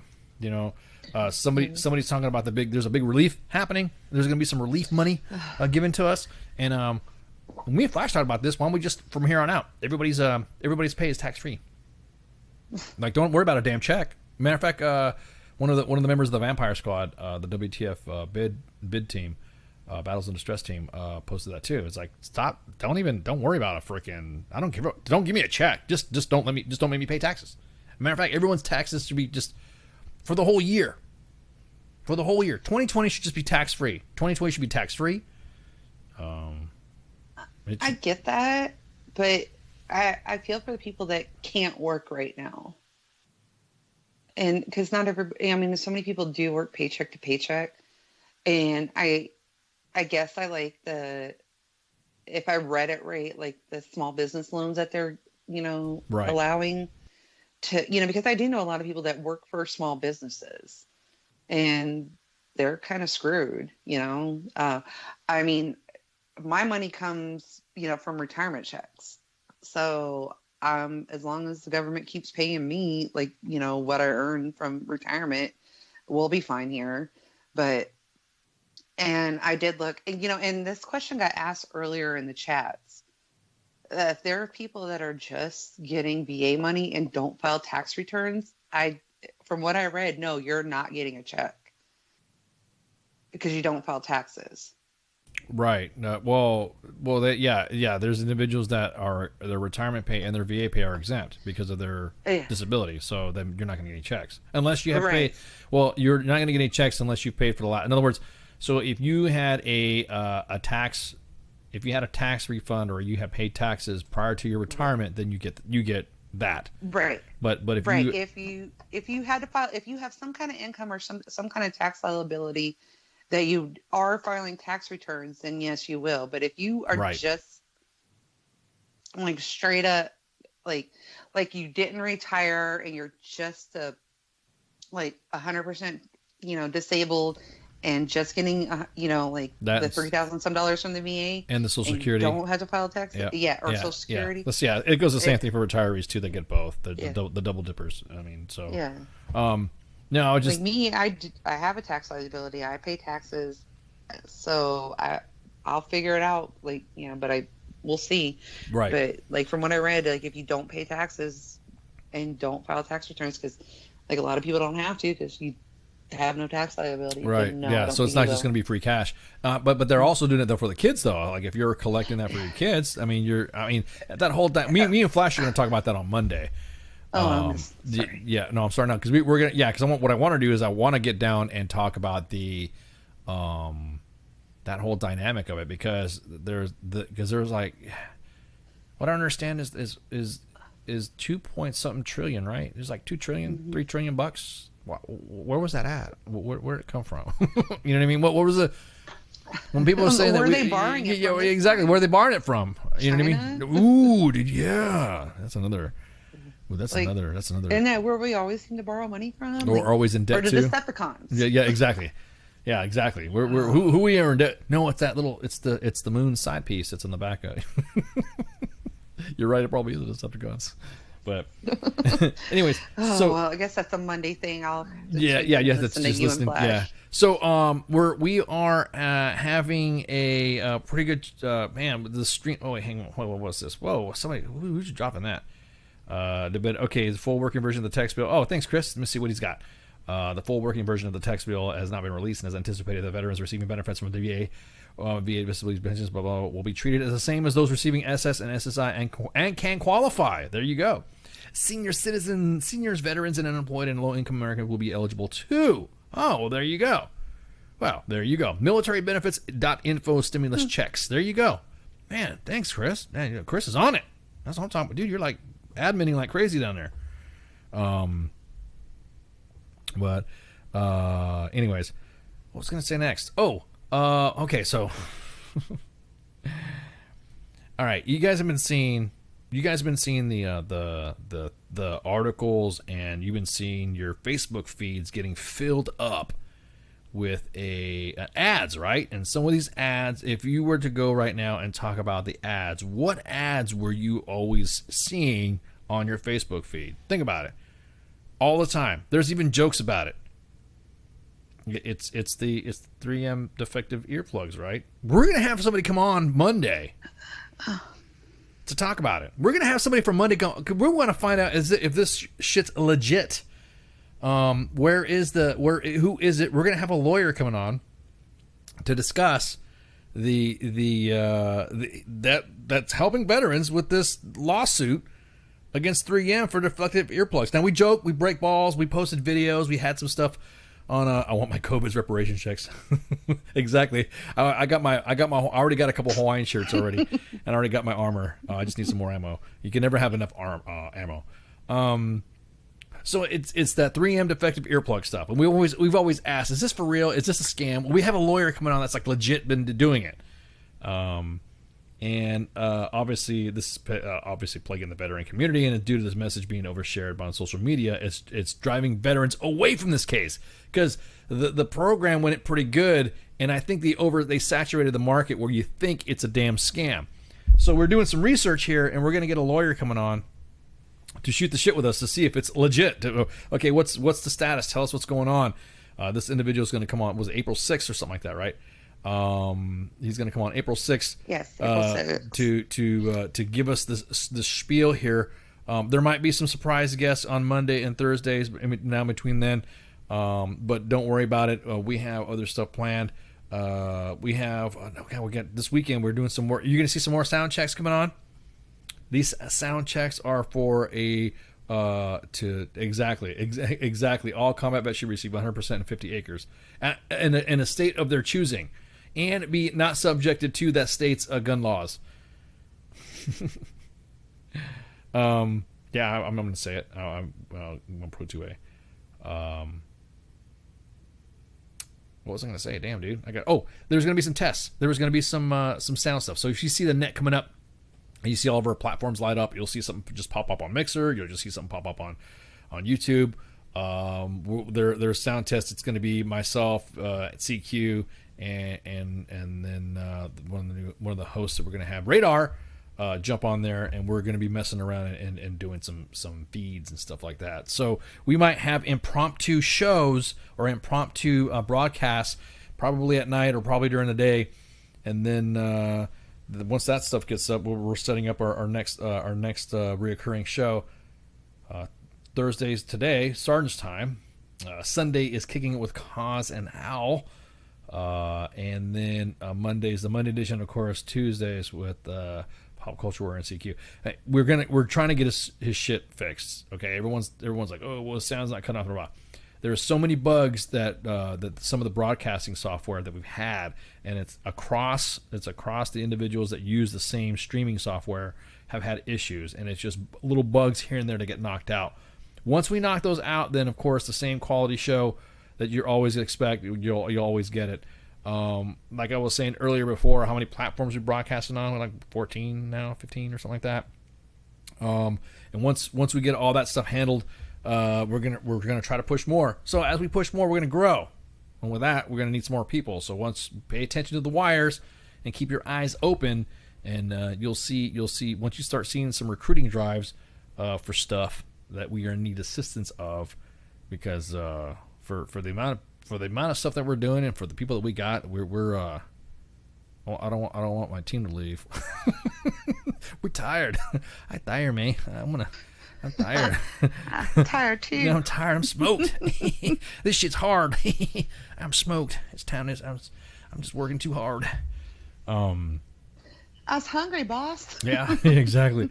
But again, once we get it all up, and just like I said, it'll probably be about an hour, maybe an hour and a half, just to test some stuff. You'll hear some music, you hear some stuff going on. So don't it's gonna be like that. Once a schedule's gonna come out, new graphics are gonna come out, a new show. I can't wait for the show to come out. It's gonna be its own thing. It's gonna be its own expert soldier badge. Yeah, it's gonna be fun. Oh yeah, expert soldier badge. Yeah, make sure you guys do social distancing when you're doing the EIB, ESB stuff. But anyways, I want to thank Major General Donahoe and Sergeant Major Mike Lavigne for coming on and hanging out with us. That was a fun interview. That was really fun. Yeah, it was. I was like going nuts trying to keep up with all the chats. Well, right. It was not only that, but when right before I went public in AUSA, we had a pre-panel dinner. And the energy was just the same, back and forth. The banter was just funny watching it back and forth. What y'all eat? No, we had a pretty good restaurant to eat just right outside the convention center where AUSA is at, which is canceled, by the way. It sucks because I want to do another AUSA stuff. Yeah, exactly. I'm gonna find Tired to bring to justice. We'll find you, Tired. But yeah, so it was the same energy. It was a great time. It was good shooting the breeze and hanging out with everybody else. But yeah, the energy's the same. I love it. I like that feedback. I like that bouncing back and forth. That's what keeps you motivated. See, Spanky, that's what makes you want to come back in the Army with no PT tests, no height and weight, at the same rank, keeping your retirement benefits, think about that though. Think about that. You get BAH too? Right. You come back in with BAH? Is that what it is? Oh, I didn't hear. Yeah, I think I'm pretty sure. So you're balling. So you're straight baller coming in at your rank pay that you retired from, and then you get your retired pay, and then you get. We got to do more research. Do I get to stay right here at Hood? I was about to say when we get the Army G1 on here. We got to talk about this. I'm like, dude, I will go decon all of Fort Hood. You go decon. I'll go decon some tree stumps. I don't care. Exactly. Spanky, those entropy injectors are not supposed to be used for that. I just want to get my retirement. I will shove them in everybody. Exactly. You're sitting there at the shop at. Oh. You get arrested for shooting some atropine injections in somebody's leg. I will wash every take. Yeah. Exactly. Anyways, thank you guys for joining us tonight. This is SGT'S Time, of course, broadcasting live from the Functional Veterans Center of Excellence. This is March 26, 2020. And then, there's that too. We're gonna talk about more stuff like that. There's more information coming out with that, Thomas. BAH and release from leases and mortgage relief coming as well. And there's going to be a non-eviction stuff. Pay attention to the main page. They got COVID posts up there, and of course, pay attention to the news. We're trying to get some members of our actual government to come in and join the WTF Nation. And get in the hot seat and talk to us that are actually working this stuff, not the political crap, but just what benefits are we going to get. So, anyways, with that, thank you guys for joining us. Shots, and of course, tune in to the Kicking It with Cause and Al on Sunday, and of course, be on the lookout for some show and some sound tests this weekend. So, with that, Space Force shots.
intergalactic horse, and we'll ride into the sun, yes, into the sun, where we'll take the day by planting a flag right there at its source. Space Force.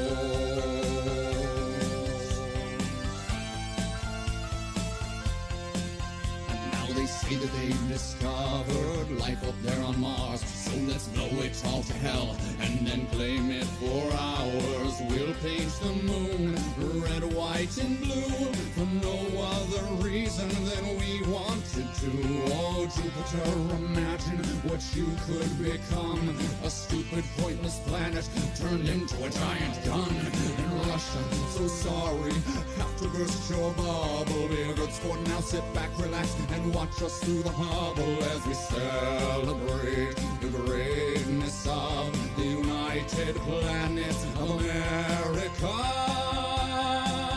Space Force, Space Force. We'll saddle up our intergalactic horse and we'll ride into the sun, yes, into the sun, where we'll take the day by planting a flag right there at its source. Space Force.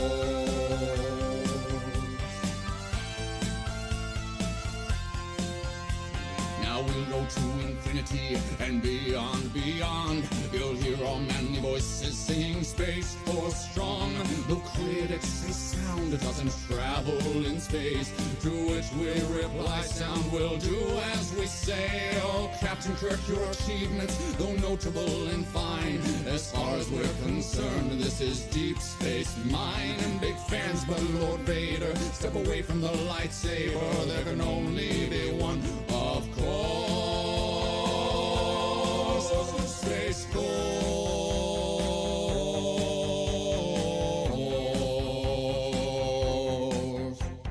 Ra-da-da-da-da-da, ra-da-da, ra-da-da, ra-da-da-da-da-da-da-dum-dum-dum-dum, ra-da-da-da-da-da, ra-da-da, ra-da-da, ra-da-da-da-da-da-dum-dum-dum-dum-dum-dum. Space Force, Space Force. We'll saddle up our intergalactic horse and we'll ride into the sun, yes, into the sun, where we'll take the day by planting a flag right there at its source. Space Force.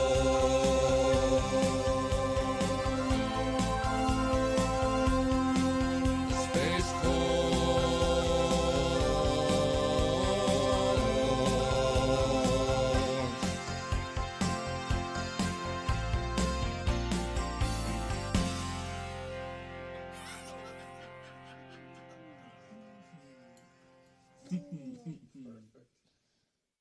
What is this Facebook Live? I've never heard of this shit. The voice of U.S. Army, WTF Moments. This is WTF Nation Radio.